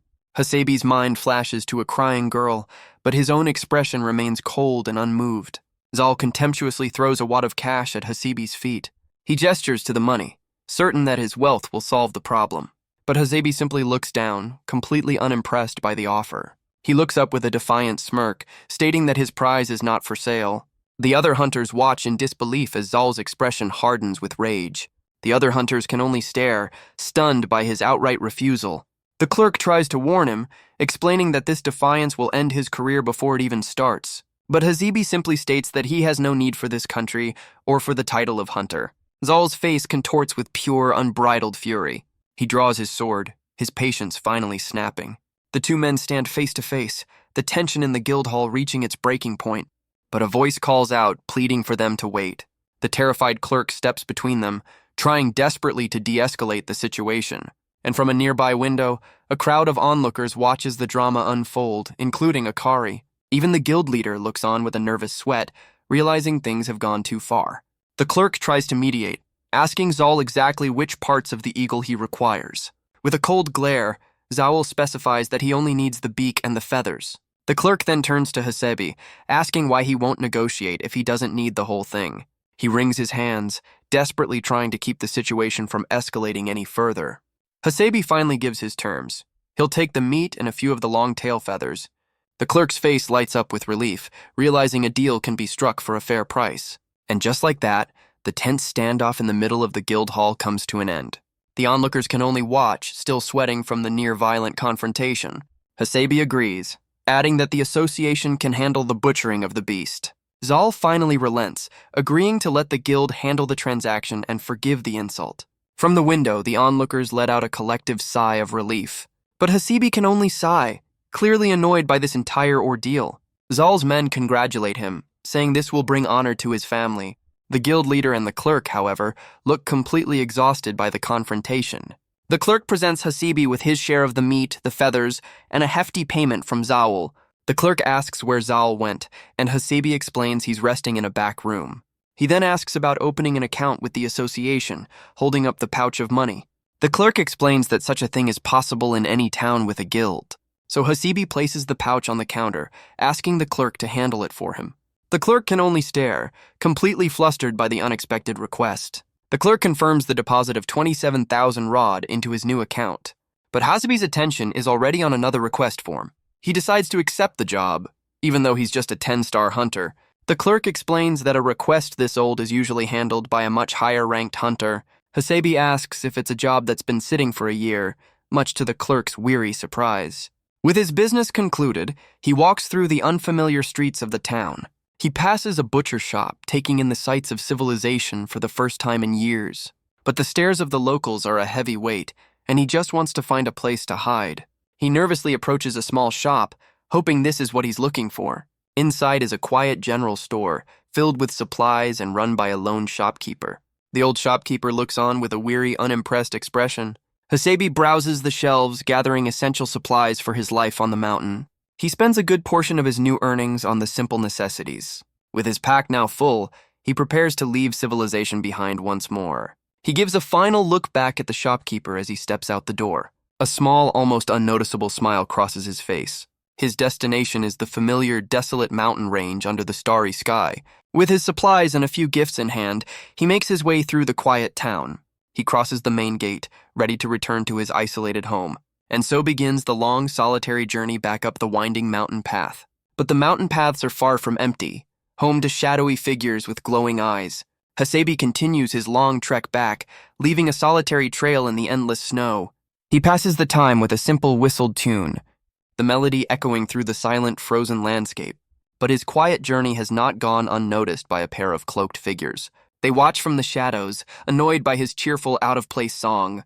Hasebi, however, remains completely oblivious to their presence. The figures wish he would just stay quiet, their patience clearly wearing thin. He finds a small cave for the night, settling in for a brief rest. But from the darkness, one of the figures draws a bow, taking aim at the unsuspecting traveler. An arrow slices through the darkness, aimed directly at his head. But with impossible speed, he catches the entire volley just inches from his face. The cloaked figures can only stare, stunned by his incredible reflexes. He stands completely unharmed, the arrows having shattered against the rock behind him. The attackers realize with a shock that he's using darkness spirit magic. But before they can react, he vanishes, leaving them to search for the mere 10-star hunter. From the shadows, Hasebi smirks, wondering what kind of report he'll have to give Zowl. With the ambush handled, he and Yukishiro continue their journey home. He finally arrives at a strange, surreal clearing deep within the mountains. But his quiet return is met by a familiar and very surprised face. Akari runs to meet him, a look of pure relief on her face. She greets him with a simple, "Good morning." A strange sense of normalcy in this desolate world. Hasebi collapses onto a rock, admitting how exhausting it was to be around so many people again. She asks if she can finally call him by his real name, Kurando. He then presents her with a gift, the stunning blue feathers of the great blue eagle. Akari can only stare in disbelief, questioning how he managed to hunt the beast while on a simple weed-pulling job. Hasebi simply wonders if it was just a coincidence or if the hunt was truly that difficult. She explains that while the eagle isn't the strongest beast, it's still considered a 7-star hunt. But she trails off, a new thought crossing her mind. The true challenge, she explains, is hunting it without damaging its pristine blue feathers. She explains that using magic would only burn the feathers, ruining their value, and the shock from a fall would cause their vibrant color to fade in an instant. The only way to succeed is a perfectly timed strike, a feat Hasebi dismisses as tedious luck. Akari holds up the feathers with a smile, calling them a true lucky charm. She explains their popularity among noblewomen, which only deepens Hasebi's annoyance at the whole affair. He remembers the simple, tedious job that started this whole mess. He then tries to offer a gift to a very grumpy-looking Yukishiro. He gently places the brilliant blue feathers on the great beast's head. Akari marvels at how beautiful she looks, a sentiment Hasebi seems to share. But Yukishiro is clearly not amused, shaking off the gift as Akari calls it a joke. The great beast's eyes narrow with a sudden, furious glare. But just as quickly, her anger melts away into an affectionate purr. Hasebi accepts the nuzzle, deciding it's finally time for them to eat. But a sudden thought seems to stop him in his tracks. He asks Akari how she's been getting food while he was gone. She explains that she's been relying on Yukishiro's kindness, who has been hunting for her. The beast now looks to Hasebi, expecting her own share from the supplies he brought back. He wonders if Akari has been teaching her any new tricks around the den. But she explains that Yukishiro was more of a silent guardian, simply bringing her food and watching over her. Akari clarifies that their relationship was strictly professional, with no fluffy cuddles involved. Akari stammers, asking about the fluffy situation, clearly flustered by the lack of affection. Hasebi decides to give her a tour instead, leading her across a narrow stone bridge. He points to the ceiling, explaining how he's made some improvements to their home. With a blast of earth magic, he demonstrates his power, carving out a perfectly sculpted stone basin from the wall. He proudly presents his latest creation, a fully functional bath. Akari can only stare as he explains she can use water magic to fill it and fire magic for heat. But his tour of their upgraded home isn't over yet. He then shows her the stone toilet, explaining it's been modified for Yukishiro's use. And since there's no paper, he casually suggests using water magic, leaving Akari utterly speechless. He leads her deeper into the den, telling her to keep up. Akari's eyes widen in shock at what she sees next. A massive cavern serves as his larder, filled with the preserved carcasses of countless beasts. She recognizes a horned white bear, a formidable creature in its own right, and next to it, a great horned mountain sheep, another of his many kills. She points out other beasts she's never even seen before, stunned by the sheer variety. Akari explains that these are all 2-star and 4-star magical beasts, hunted in massive numbers. Hasebi quietly asks if a hunter like Zowl could manage such a feat. She admits it would be impossible, revealing that Zowl's rank is inflated and his true skill is closer to a 6-star hunter. Hasebi reflects on the man's fancy pot, realizing it was just a beautiful but ultimately useless tool. A sudden realization dawns on Akari's face. She connects his trouble in town to the arrogant hunter Zowl. Hasebi calmly confirms it, explaining he got tangled up with the man over a simple gift. The explanation, however, only seems to fuel Akari's frustration. Her expression hardens with a quiet, simmering anger. Hasebi notes the biting cold of the larder and decides to lead her out. He gestures down a dark corridor, telling her there's one last room to see. This final cavern, he explains, serves as his personal workshop and laboratory. As they enter, he notes that Yukishiro has always hated the smell of this place. And on the floor is a massive, ancient magic circle, hinting at the true nature of his work. The room is filled with strange concoctions, herbs, and alchemical tools. An ornate, burning skull sits among the clutter, a trophy from some long-dead beast. Akari looks on with suspicion, noting that this is a lot of strange equipment for simple self-defense. Hasebi then points to a dark tunnel, suggesting it as a place for her to practice her own skills. She asks in surprise if he, the former contract worker, actually uses a bow. He explains that since he can't make arrows, he relies on magic and a boomerang instead. To demonstrate, he winds up for a powerful throw, and with a simple snap of his fingers, he unleashes a small, unassuming projectile. The end of the tunnel erupts in a massive explosion, completely obliterating the practice targets. A shower of rock and debris rains down from the shattered wall. Akari stares in awe, recognizing the boomerang's material as the horn of a 3-horned deer. Hasebi asks if the creature is famous, recalling that Maxime had mentioned it before. She explains that in the past, her people used to hunt them for their horns. The beast is a 6-star creature, but it's rarely seen since it lives in even colder regions. He can't help but be impressed by how much she knows about this world. Akari seems a bit flustered by the unexpected praise. She explains that she spent half a year at an academy, learning the language and basic knowledge, and after that, she dedicated an entire year to studying to become a hunter. Hasebe then asks a simple question, wondering if she can write. Akari confirms that she can, explaining that all summoned people have an automatic translation ability. She clarifies that the natives of this world don't have such a power unless they've learned some secret autonomous magic. Yukishiro lets out a massive yawn, clearly bored with the entire conversation. Hasebe turns to Akari, a new idea forming in his mind. He asks if she'd be willing to help him with his meals. He gestures to his stockpile of food, a mix of hunted meat and supplies from town. He begins preparing the meal, seasoning the meat on a stone slab. He then drops the seasoned pieces into a bubbling pot of stew. The three of them work together in a chaotic but surprisingly effective kitchen. The result is a massive steaming feast, a welcome sight after months of simple survival. He takes a bite, remarking that this is what it feels like to eat like a human again. Akari can only stare, taken aback by his simple yet profound statement. She's surprised he can cook, but is more concerned about the sheer amount of magic he uses. She explains that his magical output is far beyond that of any normal person. He explains that he used to recover his magic overnight, but now he has to repeat the process twice. According to his grimoire, this is simply a sign that his own magical capacity has grown.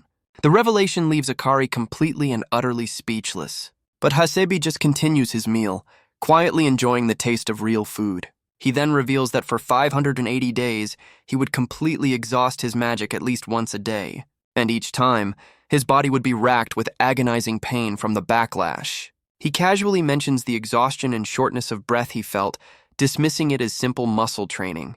But Akari shouts that he's completely wrong, that this is a life-threatening issue. She explains that depleting his magic also drains his life force, a mistake that could have easily killed him.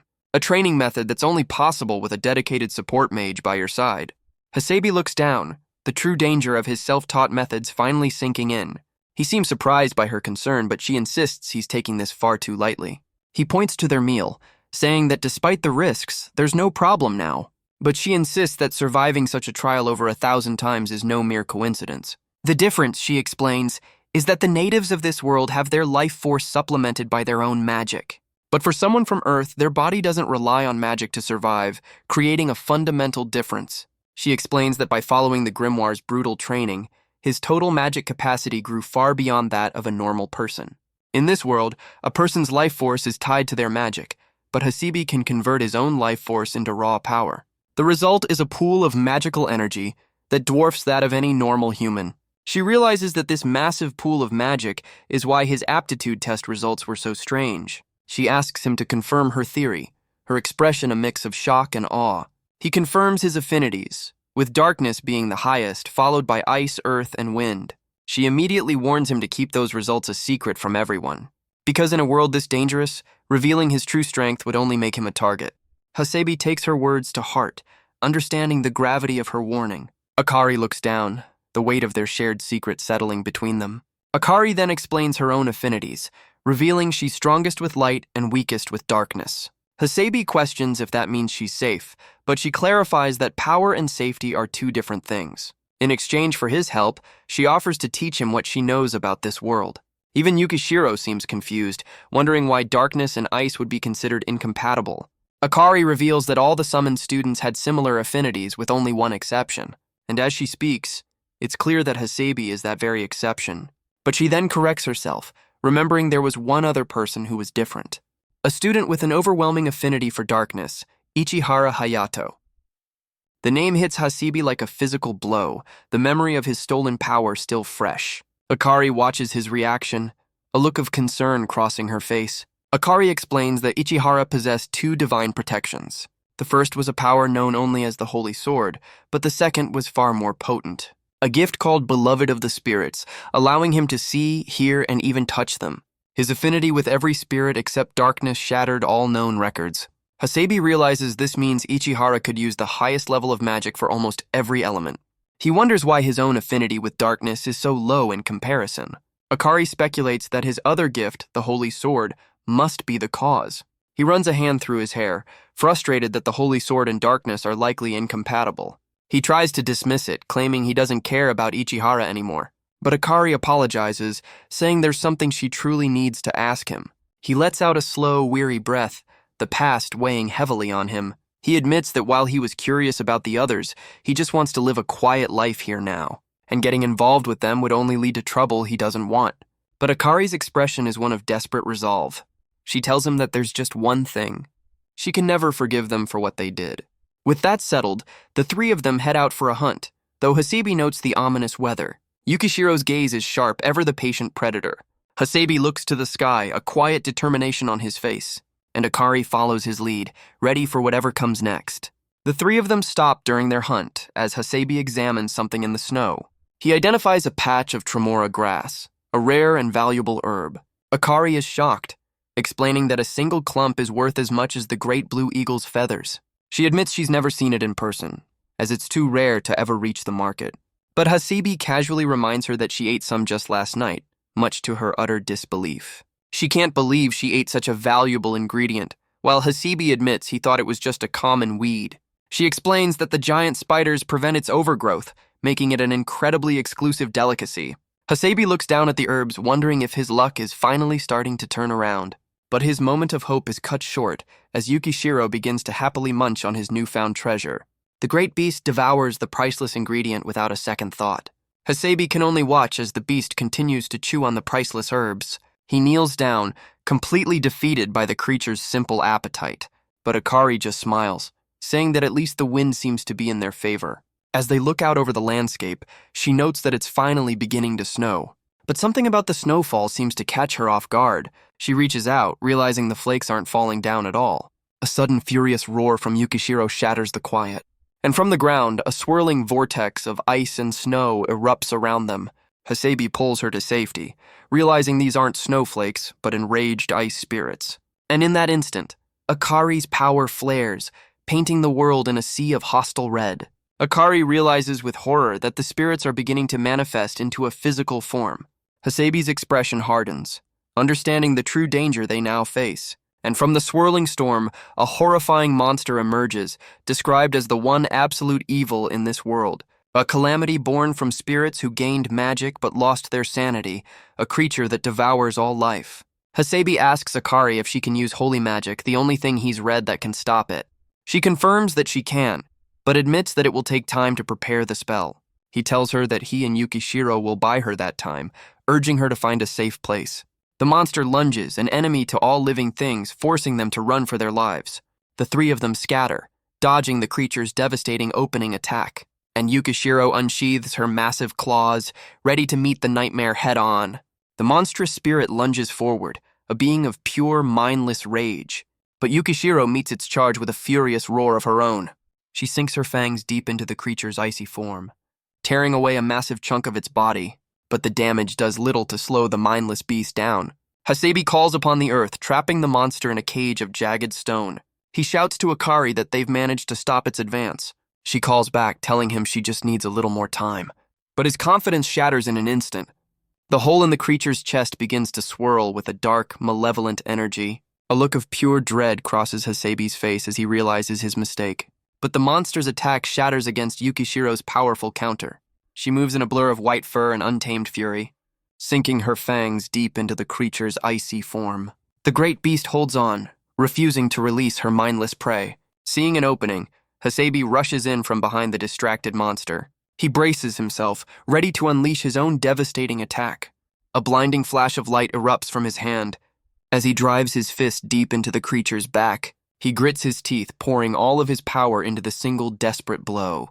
The creature's eye swirls with a dark, chaotic energy, but Hasebi's attack connects, a desperate gamble against the mindless beast. A brilliant light erupts from the point of impact, as the monster is completely obliterated in a devastating explosion. But as the smoke begins to clear from the blast, a new nightmare of thorny tendrils erupts from the frozen ground. With her spell finally ready, Akari draws her glowing bow. She sprints forward to face the new threat, ready to unleash her holy magic. But Hasebi collapses, the backlash from his attack proving too much to bear. He coughs up blood, his body broken by the very power he used to save them. The monster's icy shell lies shattered on the ground, but her holy magic takes a different form, creating a solid block of ice. Akari cries out his old title, her voice filled with panic. Sometime later, the mountain range is quiet once more. Back in the safety of their den, the aftermath of the battle settles in. Hasebi's eyes slowly open, his body still racked with pain. He finds Akari and Yukishiro watching over him, a silent vigil. She tells him not to sleep, explaining that his arms and jaw are broken. He tries to speak, but she warns him that the bones in his face are still shattered. She apologizes, admitting she could only perform simple first aid while he was unconscious. But she tells him that now she can finally begin the proper treatment. He lies there completely broken, as she explains she had to immobilize him to prevent further injury. She even had to dislocate his jaw, knowing he would have shattered it by clenching his teeth in pain. A memory of Maxime appears, as Akari explains that this healing magic is actually his specialty. With a determined smile, she announces that she's ready to begin. She asks him to accept her power, explaining that his consent is needed for the accelerated healing to work. Hasebi's eyes widen in sheer terror as the process begins. A silent, agonized scream escapes his lips as the magic floods his system. Akari holds him down, her face a mask of grim determination as she forces the healing energy into him. Even Yukishiro seems to help, pinning him down as the painful treatment continues. A blinding light erupts from his body as the agonizing process begins. Akari grits her teeth, pouring every ounce of her will into the healing spell. Hasebi's form seems to break apart under the sheer force of the magic, his body held down as the raw energy floods his system. The pain is so intense, it feels as if his very soul is being torn from his body. With a grim smile, Akari announces she's moving on to his right arm. The shattered bones of his forearm are laid bare by the magic, only to be instantly knitted back together in a perfect, seamless mend. Her eyes glow with a manic intensity as she declares she's on the final part, and with another agonizing cry, she begins to heal his left arm. His agonized screams seem to echo across the entire mountain range. He lies there, completely spent, as Akari wipes the sweat from his brow. With a relieved smile, she tells him the worst is over, though he'll have a fever tonight. He tries to speak, but she assures him that he's going to be okay. He can only ask what happened to the monster, a question that seems to catch her completely off guard. She explains that after sealing its head, she finished the job, leaving nothing behind. Back in the den, she reveals that her holy magic is the only kind that can truly destroy them. It was once a secret art, practiced only by the priestesses of the moon goddess. But as monster attacks grew more frequent, they were forced to share their knowledge with the world. She explains that while holy magic is now widespread, she's just grateful he let her help him. With a relieved smile, she admits that she's the one who should be thanking him. She looks over, noting that Yukishiro has been by his side ever since the battle. The great beast's gaze is steady, a silent, watchful guardian. Akari gently reaches out, checking on his condition as he rests. Hasebi finally wakes, greeted by an affectionate nuzzle from his loyal companion. He offers a weak smile, reassuring her that he's going to be okay. Yukishiro's eyes seem to soften, as if confirming his words for herself. The massive beast then settles down beside him, a warm, protective presence. Akari can only watch as Yukishiro's affection takes the form of repeated, gentle headbutts. Yukishiro then presents him with a strange, shield-like object from the battle. Akari explains that after the monster was destroyed, this was all that remained. She admits that while she's heard of such things, this is the first time she's ever seen one. She offers it to Hasebi, a new tool to help him protect himself in the future. He can only lie there, the weight of his injuries still heavy on his mind. But Yukishiro gently nudges him with her snout, offering a quiet comfort that brings a small smile to his face. Akari watches the tender moment between the man and the magical beast. She asks Yukishiro if she's blaming herself for not being able to protect him, a thought that seems to strike Akari with a sudden shocking force. Akari gets a face full of fluffy tail, a playful attack from a very grumpy-looking Yukishiro. And so the days begin to pass in the silent, frozen mountains. The sun sets and the cold, starry night settles over their isolated home. But inside the den, Hasebi sits alone, lost in a haze of pain and exhaustion. A burning fever racks his body, the agonizing after-effect of the life spirit magic. He wonders if this is some special, brutal training method, like the kind Maxime would endure. He sits on the edge of his bed, his body still too weak to move. With a pained groan, he tries to stand, but his legs immediately give out. A look of surprise crosses his face as something catches him. Yukishiro wraps her tail around him, a silent, steadying presence in the darkness. He decides to take a cold bath, inviting Yukishiro to join him. But her response is a bit more enthusiastic than he expected, as she playfully throws him around the cavern. The two of them then head over to the stone bath he created. He reaches out to summon water with his magic, but nothing happens. Realizing his magic is completely depleted, he asks Yukishiro for help. The great beast obliges, filling the stone basin with a wave of her own power. Hasebe can only stare, surprised by her casual display of magic. He offers a quiet word of thanks for her help. And outside, the silent frozen world continues its endless watch. He sinks into the cold water, a wave of pained relief washing over him. But Yukishiro seems to have a much more playful idea in mind.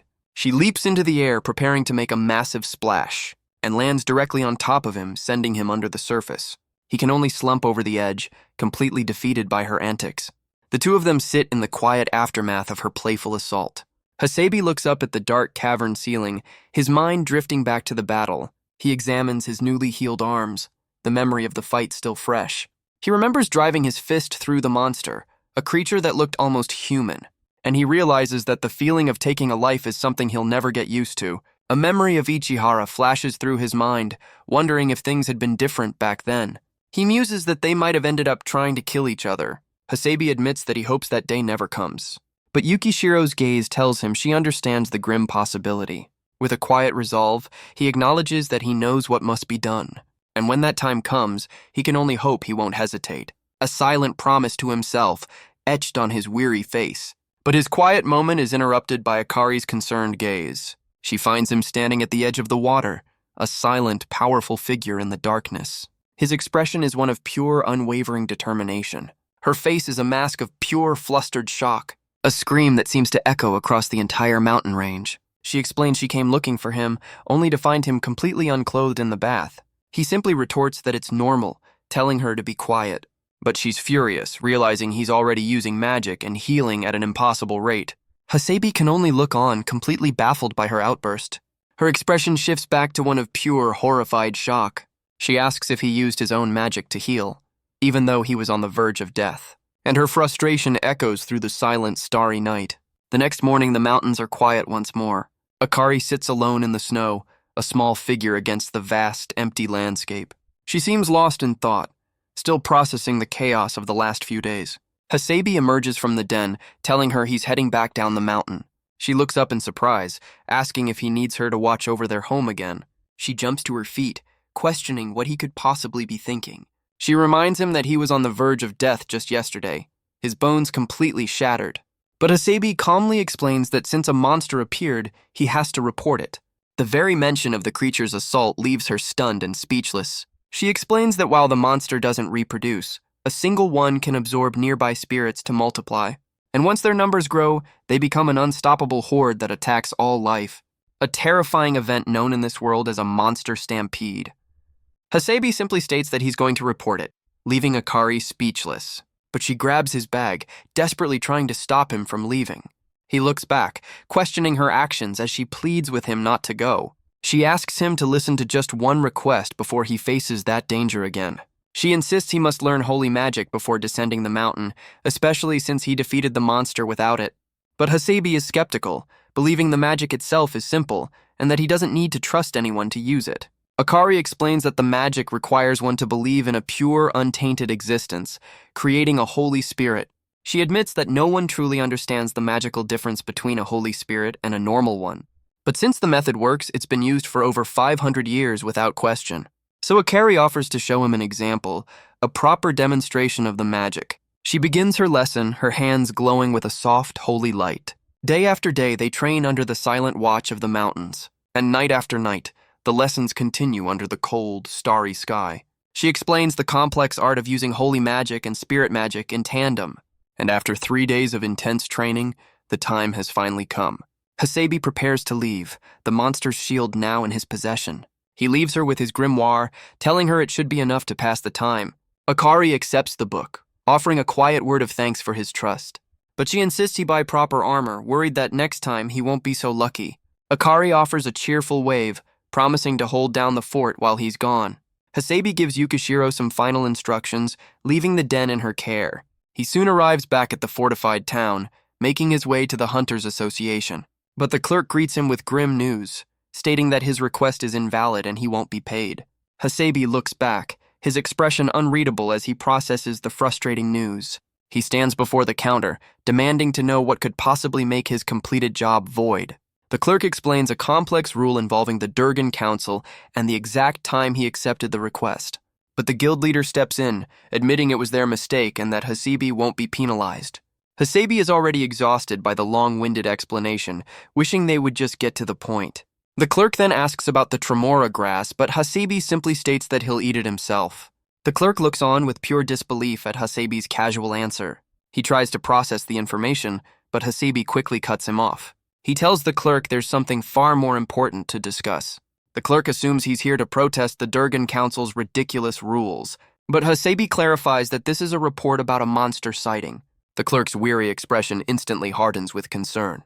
He tells Hasebi to wait while he contacts the guild leader immediately. While waiting, Hasebi wanders through the town, his supplies and shield in hand.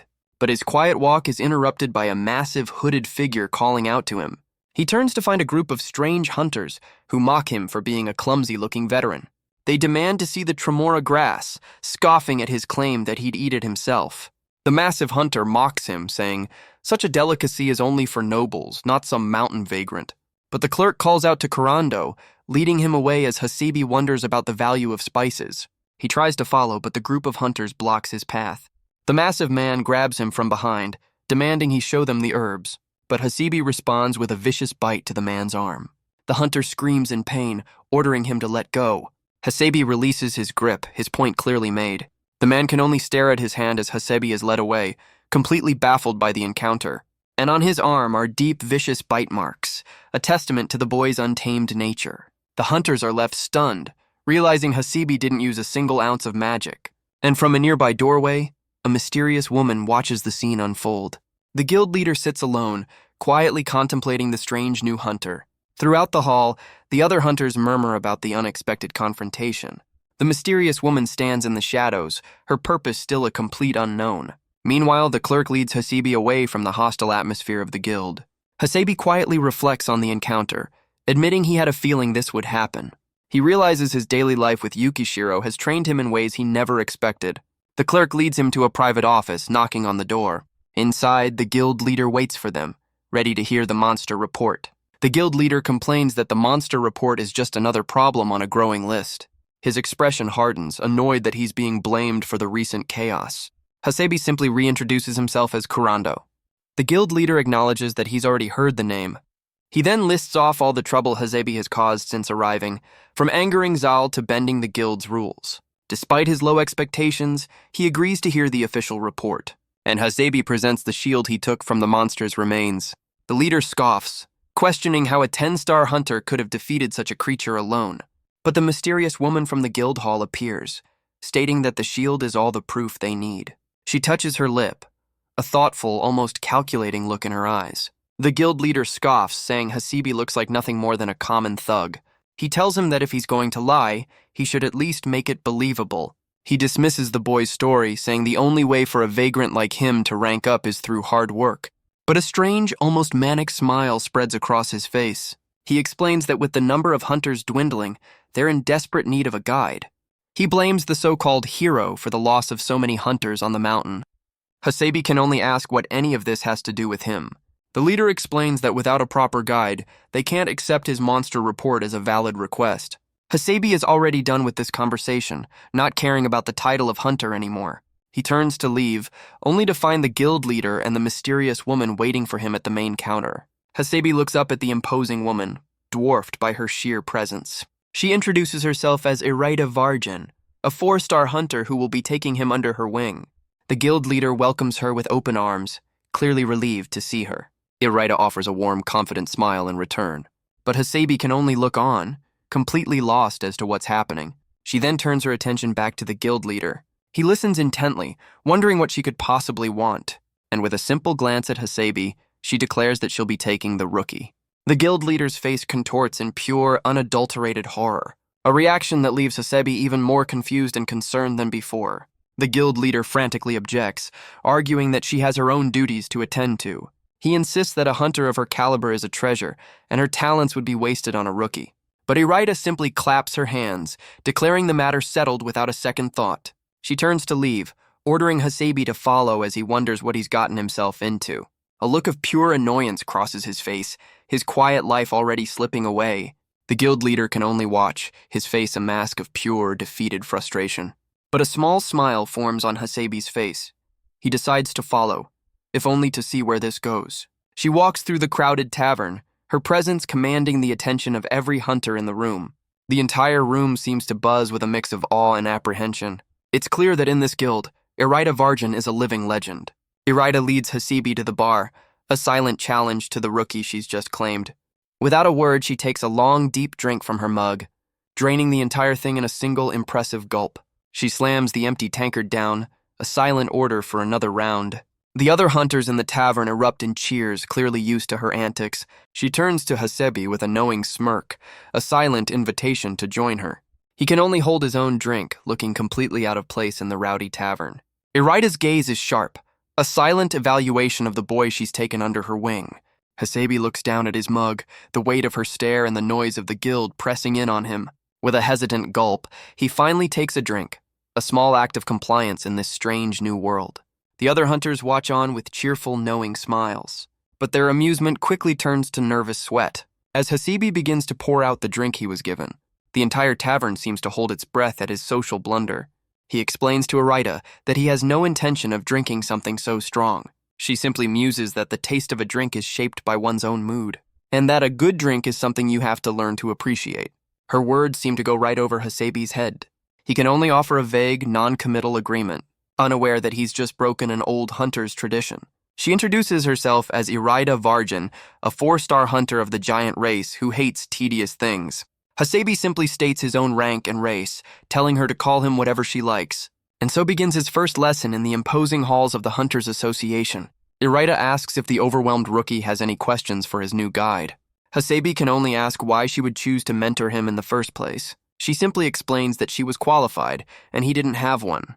Her simple logic does little to clear up his confusion. Irida takes another drink, calling him a troublesome man. So Hasebi asks a more fundamental question.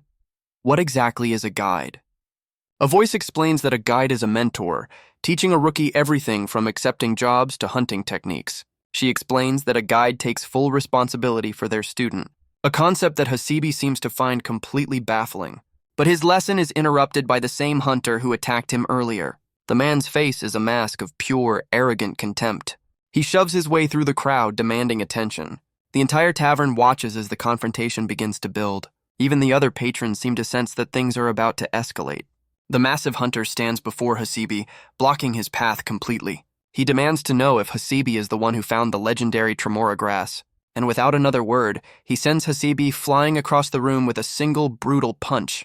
Hasebi hits the ground hard, a cloud of dust marking the impact. The tavern patrons can only stare, wondering what just happened. But their attention is suddenly drawn to a new figure stumbling through the doorway. The entire guild watches as the portly man collapses to the floor. He slowly pushes himself up, looking completely dazed by his clumsy entrance. The man dusts himself off, trying to regain some semblance of dignity. A wide, unsettling smile spreads across his face as he announces he's here for the Tremora grass. The clerk explains that this is Baron Potapenko, the very noble who posted the request. He gestures towards the hunters, leading the Baron into the tense atmosphere of the guild. The clerk seems to recognize the Baron's reputation as a profligate noble. The hunters mock his story, saying he should have sold the grass for spices. The clerk quickly apologizes to the Baron, blaming the rookie's mistake for the mix-up. He tries to calm the portly noble, but the man's expression only darkens. The Baron's face contorts with a strange, twitching intensity. He suddenly drops to the floor, his eyes wide with a bizarre focus. To everyone's shock, he begins sniffing the floorboards like a bloodhound. He looks up, demanding to know why he can smell the distinct scent of Tremora grass. The entire tavern falls silent as the bartender shouts, asking if the man is some kind of pig. But the Baron ignores them, crawling on all fours towards Hasebi. He stops right at our boy's feet, sniffing the air with a furious, animalistic intensity. The portly noble makes his way over to Hasebi, who can only watch, completely baffled by this bizarre turn of events. With a wide, unsettling grin, he asks if Hasebi is the one with the Tremora grass, pleading with him to hand over the priceless ingredient. Hasebi remains silent, still processing the strange request. The Baron confirms that Hasebi is the one who accepted his request, his face lighting up with a manic glee as he explains he's waited a whole year for this. He ignores the clerk completely, his entire focus now on Hasabi. The clerk can only look on, a nervous sweat breaking out on his face. The Baron's unsettling smile never wavers as the clerk retreats into the background. The clerk can only watch in horror as Hasabi agrees to the Baron's request. The noble's face is a mask of pure, unsettling glee as he tells Hasabi to calm down. And so, Hasabi reaches into his bag, pulling out the priceless herbs. He presents the clumps of tremora grass to the waiting Baron, who immediately begins to devour the ingredient raw, right in the middle of the guild hall. Irida can only watch the bizarre display with a look of mild amusement. But Hasabi's expression is unchanged, reminded of another creature with a similar appetite. The Baron chews messily, savoring every last bite of the rare delicacy. His face is a picture of pure, unadulterated bliss. But Irida's gaze remains fixed, her expression now cold and unreadable. Hasabi can only watch, completely baffled by the noble's strange behavior. The Baron is overcome with emotion, declaring this the taste of a long-lost memory. The other hunters murmur in disbelief, realizing the priceless herb is real. He grabs Hasabi's face, thanking him over and over for this gift.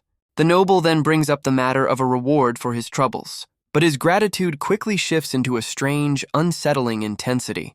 Hasabi tries to brush it off, calling it payment for a meal he was given.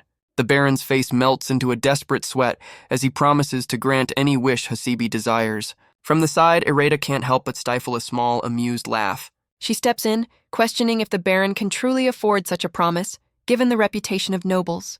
Hasabi can only question the very concept of a noble, but the Baron proudly introduces himself as the head of his house. So Hasabi leans in, whispering a quiet suggestion into the man's ear. He wonders if his bold request will finally push the man too far. But the Baron's face lights up, realizing the genius of the idea. He mulls it over, the weight of the decision causing him to sweat. After all, a hunter's interests are rarely so straightforward. The Baron admits that even for his family's treasure, the price might be too steep. So Hasabi offers another piece of the priceless herb as a gesture of goodwill. The noble finally relents, admitting defeat and agreeing to Hasabi's terms. Hasabi tells him that even a noble can't do everything a hunter can, and that's fine by him. The Baron agrees with a drooling, ecstatic smile. He then calls for the clerk to bring him a pen, paper, and a desk. The nervous clerk can only wonder what's happening now. He quickly complies, bringing the requested items. As the Baron begins to write, the clerk can only watch, completely overwhelmed by the bizarre scene. The noble presents the finished document, explaining it's a family treasure that must not be lost. In return, Hasabi offers up the last of the priceless herbs. He carefully places the tremora grass into a small pouch. With their business concluded, the Baron points Hasabi in the direction of his home. The clerk then leads the portly noble away, their strange business finally concluded. With a final, cheerful wave, the Baron bids farewell to the hunters of the guild. As he leaves, the onlookers murmur about the fallen noble, his back as broad as an orc's. Back at the bar, Irida looks down at Hasabi, who seems completely overwhelmed by the day's events. She remarks that for a head of an ancient noble house, he was surprisingly easy to negotiate with. But Hasabi suddenly stumbles, his body lurching forward without warning. Irida's expression shifts, caught off guard by his sudden movement. He falls face first, his balance completely gone. She can only stand there, a silent, unimpressed statue as he collapses against her. She realizes with a sigh that he's not used to the drink and has completely forgotten himself. Hasabi apologizes, admitting he's not used to the attention. Irida simply asks what he got in his deal with the Baron. Hasabi looks up, his mind still a bit hazy. He reveals he was given the original text for autonomous magic, a family heirloom. Irida explains that this is a power that predates spirit magic, a force that once ruled the world. It allows a user to temporarily ignore the laws of the world, but requires complex rituals and enchanted equipment. Because it's so expensive and time-consuming to learn, only a select few can ever master it. Before spirit magic, this was the power that established the authority of nobles and royalty. Even now, some old noble families and mages keep this power a secret, passing it down through generations. Irida lets out a quiet laugh, questioning if the document he received is even the real thing. Hasabi admits there's no guarantee the document he received is even real. But Irida knows that an original text of that power is a gamble worth taking. She teases him, saying he'll probably be laughing all the way home about the gluttonous Baron. Hasabi simply says he's not smart enough for complex schemes, and that's fine by him. It's the same old story for him, but this time, he feels like he's finally made a good deal for the first time since coming to this world. Irida smiles, admitting he's no ordinary rookie, and asks if he's taking a job today. But Hasebe begs off, claiming the drink is too strong on an empty stomach. She calls him pathetic, though she admits the alcohol is probably too much for a mere human. Irida just laughs as Hasebe silently wishes she hadn't made him drink in the first place. The next day, under the quiet rooftops of the fortified town, the remnants of the previous night's chaos are cleared away. Irida questions Hasebe's shabby appearance, wondering how a hunter with no money plans to survive. He explains he got a hefty sum from the Baron and plans to have some new gear made. To prove his point, he pulls out a strange piece of material, a tough, scaled hide taken from one of his many kills on the mountain. Irida's eyes widen, a flicker of recognition in her gaze. She snatches the material from him, examining it with a practiced eye. She demands to know where he acquired such a rare hide, but he refuses to reveal its origin. She warns him that a 10-star rookie with the skin of a horned great lizard will only be seen as a thief. A sudden realization hits Hasebe, wondering why he didn't think of this sooner. Irida offers to take the hide to a bigger city for him, where she can have it properly crafted. But Hasebe is hesitant to entrust the memento of his hunt to a near stranger. He tells her he has a job tomorrow and she can join him if she wants to help after. She agrees, suggesting they get him some proper armor first. With a new plan in place, Hasebe agrees to follow her lead. And so the two of them set off through the streets of the town. But he stumbles, falling right into his new mentor, who questions if he did it on purpose. Their journey leads them to a small, unassuming building on the edge of town. Hasebe clutches his shirt, a quiet nervousness settling in as he re-enters society. The next morning, Hasebe is already outfitted in a set of simple, functional armor. Irida greets him, noting he got dressed on his own, and tells him it's time to go. Their destination is the familiar, bustling halls of the Hunters Association. Inside, they find the usual crowd gathered around the request board. Irida scans the board, noting that there are no decent jobs, only more weed-pulling requests. She explains that in a place like this, the association usually creates its own requests for rookies. Hasebe understands that these are simply training exercises for new hunters. With nothing of interest on the board, Irida decides to head for the main counter. But their path is blocked by a well-dressed hunter, whom Irida addresses with a formal greeting. The man stands with a confident, almost smug smile, clearly a person of some importance. Irida admits she's not fond of the title he's using. The man introduces himself as Zowl, the same arrogant hunter from the Eagle incident. Irida simply asks what business he has with them. He explains he's on a mission to rank up, and suggests they hunt the giant spiders together. But Irida points out that the request was for a 3-star hunter, not a 4-star. One of Zowl's men suggests they can simply accept the request and hold on to it, a clear violation of the spirit of the rules. Zowl smirks, confident that the association is flexible enough to bend the rules for him. Hasebe watches the exchange, his expression cold and unimpressed. His mind flashes back to a conversation with an older man who seems to be offering him some kind of payment. Outside, the other hunters murmur about the absurdity of taking on a vagrant, calling it a waste of time. Irida asks if he's forgotten what it's like to be a rookie without a guide, but Zowl scoffs, saying a vagrant is a different matter entirely, and that no one would waste their time on him. He smugly explains that the locals have their own lives to lead, with no time to spare for outsiders. He adds that the association prioritizes its own, and that those who don't belong will be driven out soon enough.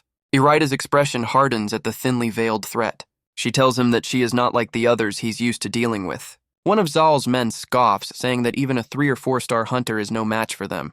But Irida's reputation precedes her, known in other towns as Irida Vargan, the Wasp. A legend who has mentored countless hunters, a warrior who fells massive beasts with her spear. Zowl smirks, saying that if the Wasp has come to their town, she'll need a big hunt to uphold the Durgan name. But Irida simply closes her eyes, explaining that she can't neglect her duties to her predecessors. She offers a formal apology, but her responsibility as a guide comes first.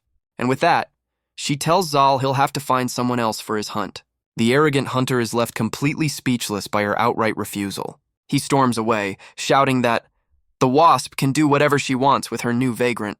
He shoves his way through the crowd, leaving Irida and Hasebe to watch him go. She explains to Hasebe that some people just can't stand to see a woman succeed.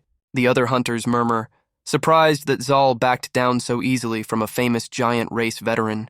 Irida's eyes seem to glow as she explains that once seniority is brought up, all negotiations are over. As they walk away, she muses that the next negotiation will likely be far less civil. The scene cuts to the guild leader's office, where he's reviewing some documents. But his work is interrupted as Zowl and his men barge into the room. They stand before his desk, their presence filling the small office. Zowl kicks a chair aside in a fit of pure childish rage, leaving the guild leader and his clerk to watch the outburst. He throws himself onto a nearby couch, landing with a heavy, frustrated thud. He complains about the mountain vagrant, clearly still fuming over the earlier confrontation. He laments that the wasp has forced his hand, making him take on a 4-star request just to save face. His face contorts with rage, utterly humiliated by the legendary hunter's dismissal. The guild leader notes Zowl's foul mood as the hunter continues to sulk. A sly smile crosses his face as he suggests a special kind of request for a man like Hasabi. Back in the tavern, a hunter remarks that since Irida just arrived, she wouldn't know the local customs. The clerk explains that in a remote town like this, the only jobs for a 10-star hunter are pulling weeds. Irida asks how any rookie is supposed to survive here under those conditions. The clerk explains that rookies must join an existing party, meaning Hasabi can't take on jobs alone. He adds that uncooperative hunters are a liability and are often dealt with by others. Hasabi can only think to himself that he might as well just give up now. But Irida simply tells the clerk that she understands the situation perfectly, and with a confident smile she declares that she and Kurando will form a party together. The clerk can only stare in disbelief, questioning why a 4-star hunter would team up with a 10-star rookie. Irida leans in, asking if there's any rule that forbids it, and the clerk admits there's no problem. But the guild leader steps in, stating that he cannot approve their party registration. Irida challenges him, knowing the association has no authority to make such a decision. The guild leader coldly explains that using a future 3-star hunter for a rookie's sake goes against the public good. Irida's eyes narrow, refusing to back down from the challenge. So the leader offers a compromise, stating that since the association has prepared a request for the rookie, there's no need for a party. He holds up a document, a series of 8- and 9-star requests that Hasabi must complete to be officially registered. But he adds a chilling condition. If Hasabi fails even once, his temporary license will be revoked. The document is presented, a clear and impossible challenge designed to make him fail. Irida looks over his shoulder at the impossible list of requests. The guild leader explains that this is essentially a forced request, a test he cannot refuse. And so, the two of them leave the bustling town behind, heading out into the desolate wilderness beyond the walls. Hasabi drags the scaled hide of the horned great lizard behind him. He and Irida walk through the barren landscape, a strange pair on an impossible mission. She asks him what he plans to do now, and he simply says he'll think about it. After all, if he fails, he can always just run back to the mountains where he belongs. His casual acceptance of failure seems to catch her completely off guard. But her surprise quickly turns to intrigue, realizing he's unlike any rookie she's ever met. She questions how he can be so calm after being handed such an unreasonable, forced request. But he looks out over the town, realizing that this time, he has no mountain to run back to.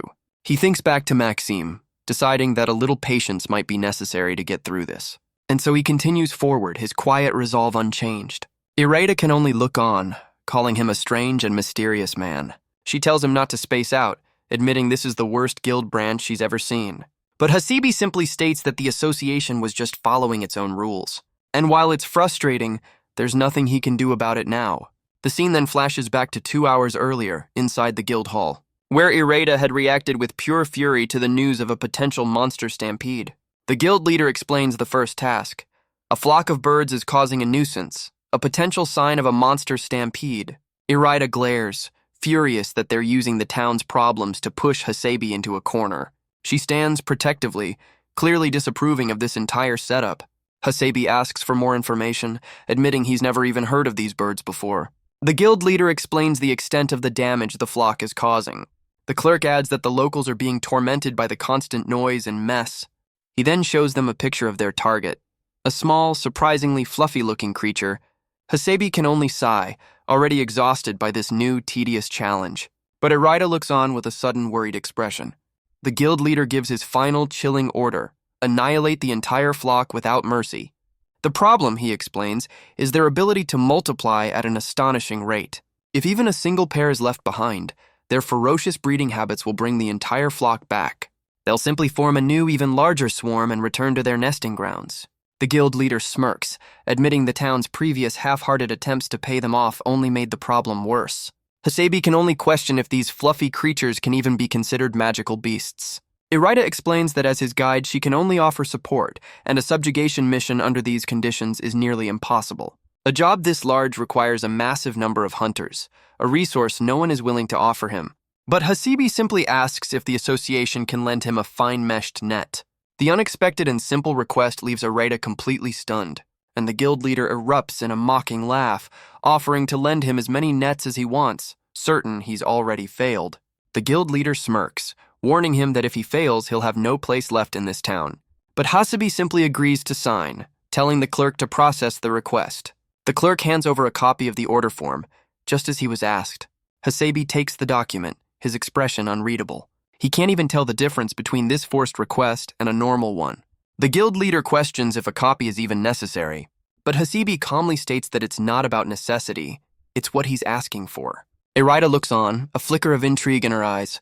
She seems to accept the terms, ready to move forward with this impossible test. As they walk through the snow, she asks Kurando a more personal question about his family. He clarifies that he has one other person to think about, or rather, one other beast. A weary look crosses his face, the weight of his responsibility to Yukishiro clear. Readoki explains that if he fails, the guild leader will simply use a swarm of hunters to solve the problem, which was his plan all along. She then asks if he even wants to be a hunter in the first place. Hasebe can only admit that this whole situation has become a tedious hassle. He explains that he has his own reasons for being here and that becoming a hunter is just a means to an end. He offers a quiet apology to Readoki and to Maxime for dragging them into this mess. The two of them continue their slow, deliberate walk through the snow. Hasebe adjusts his new gear, still looking completely out of place. He then asks if she's ever heard of a man named Maxime Dahl, also known as the White. He confirms it, a simple statement of fact. The name seems to strike a chord with Readoki, a flicker of memory in her eyes. She asks if he's the one Maxime recommended, vowing to see this through to the end. Hasebe asks if she knows the commander. She simply replies that she was young once too, a vague and distant memory. The two of them stand in the snow, a strange new alliance forming. A veteran giant and a rookie from the mountains, an unlikely pair against the world.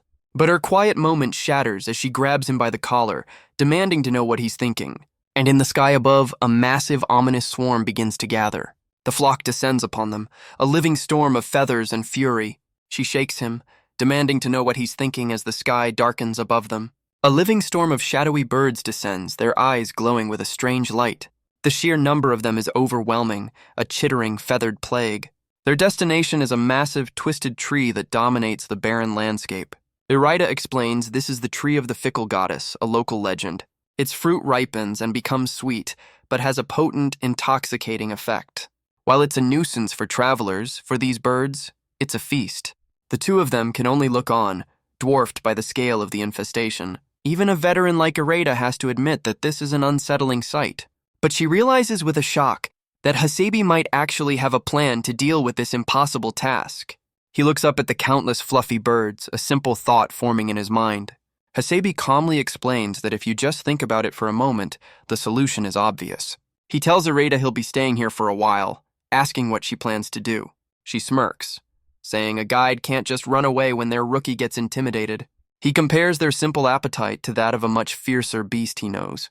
But Readoki just bonks him on the head, telling him to focus on the hunt. He scratches his head, still trying to figure out the best approach to this tedious task. He calls out to Readoki, a new question forming in his mind. He asks if their rapid breeding is triggered by anything other than being killed, and she confirms it. As long as they aren't harmed, their numbers won't explode. The small, fluffy creatures continue their endless, chittering feast.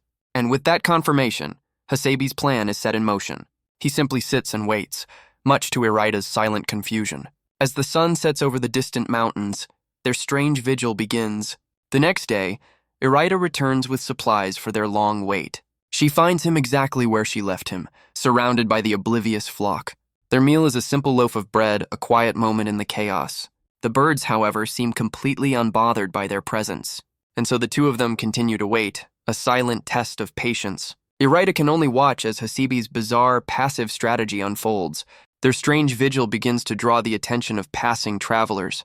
The locals wonder what the two hunters are doing, noting they've been sitting there since yesterday. Some speculate they're just lazing about, while others think it's some kind of preparation. One man remarks that if you can make a living just by sitting around, then he should have become a hunter himself.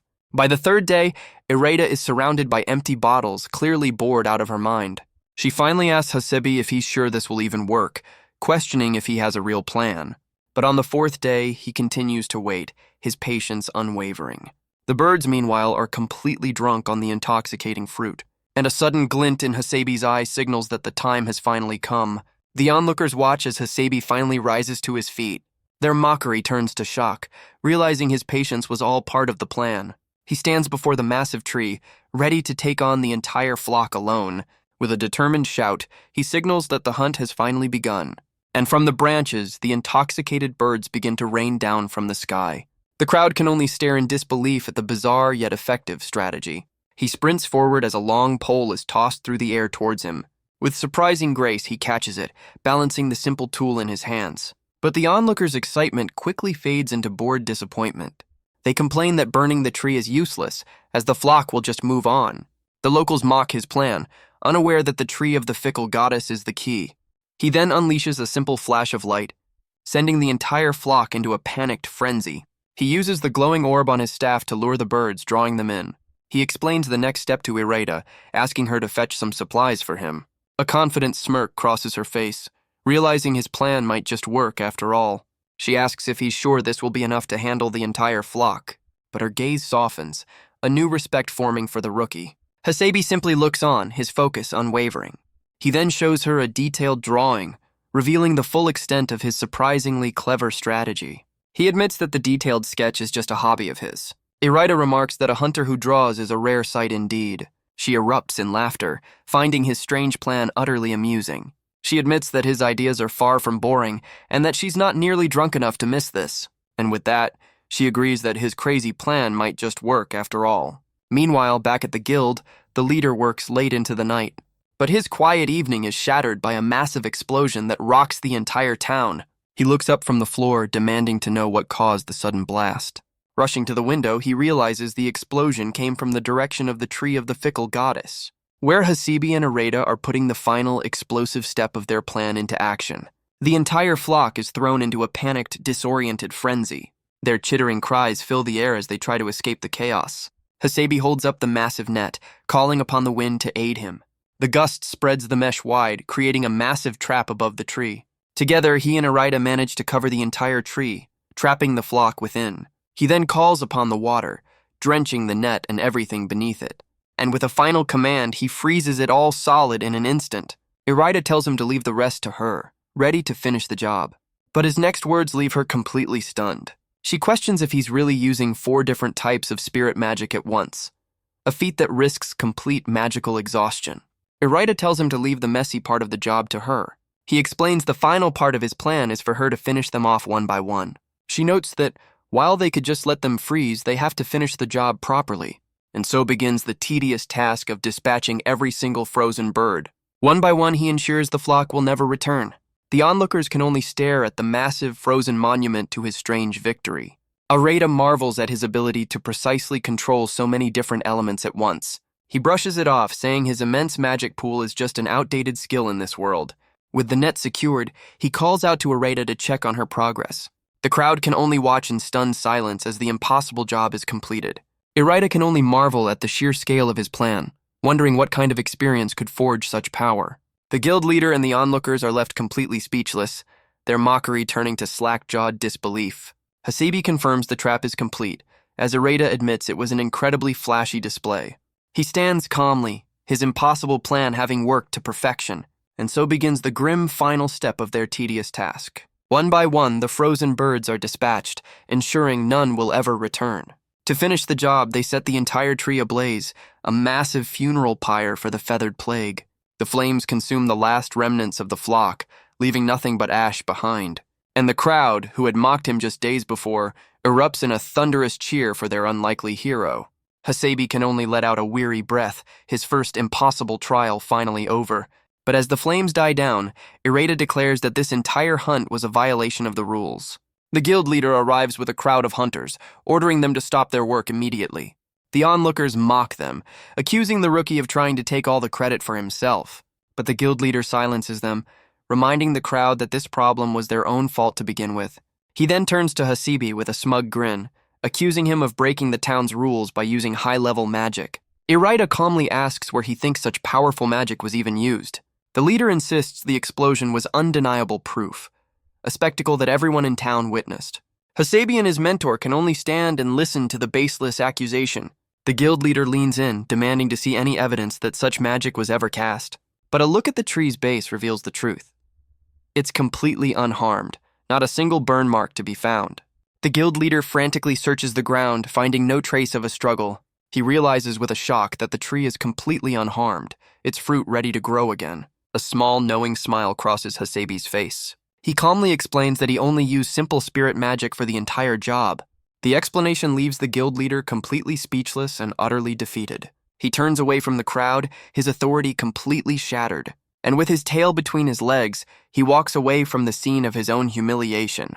Ireda admits that cornering such a pathetic man brings her no joy. She reminds him that now, they have to deal with the tedious task of dispatching the entire flock. Hasabi simply explains the next step of his plan, as if it were the most obvious thing in the world. The onlookers, who once mocked him, now offer to help with the tedious cleanup. A surprising turn of events that even seems to catch Ireda off guard.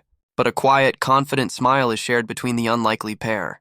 And so the entire town comes together to help with the grim but necessary task. They work through the night, a job he never thought would end before sunrise. The result is a mountain of sacks, filled with the remnants of the feathered plague. And as the sun rises, the town celebrates their newfound freedom from the nuisance. Ireda reminds him not to be late for their victory drink, even as he's completely drained of magic. She asks if he's ready for a proper drink this time, and Hasabi can only agree, too tired to argue with his new mentor. Ireda admits she's surprised by his magical power, noting that every other hunter only thought of killing the birds. She praises him for realizing that a simple blast of sound and light would be enough to stun them. Hasabi can only explain that it was a vague memory, a flash of a stun grenade from his old world. A quiet moment as he reflects on the knowledge he never thought he'd use again. Ireda looks on with a new, profound respect for the rookie, and she tells him that with skills like these, he no longer needs a guide.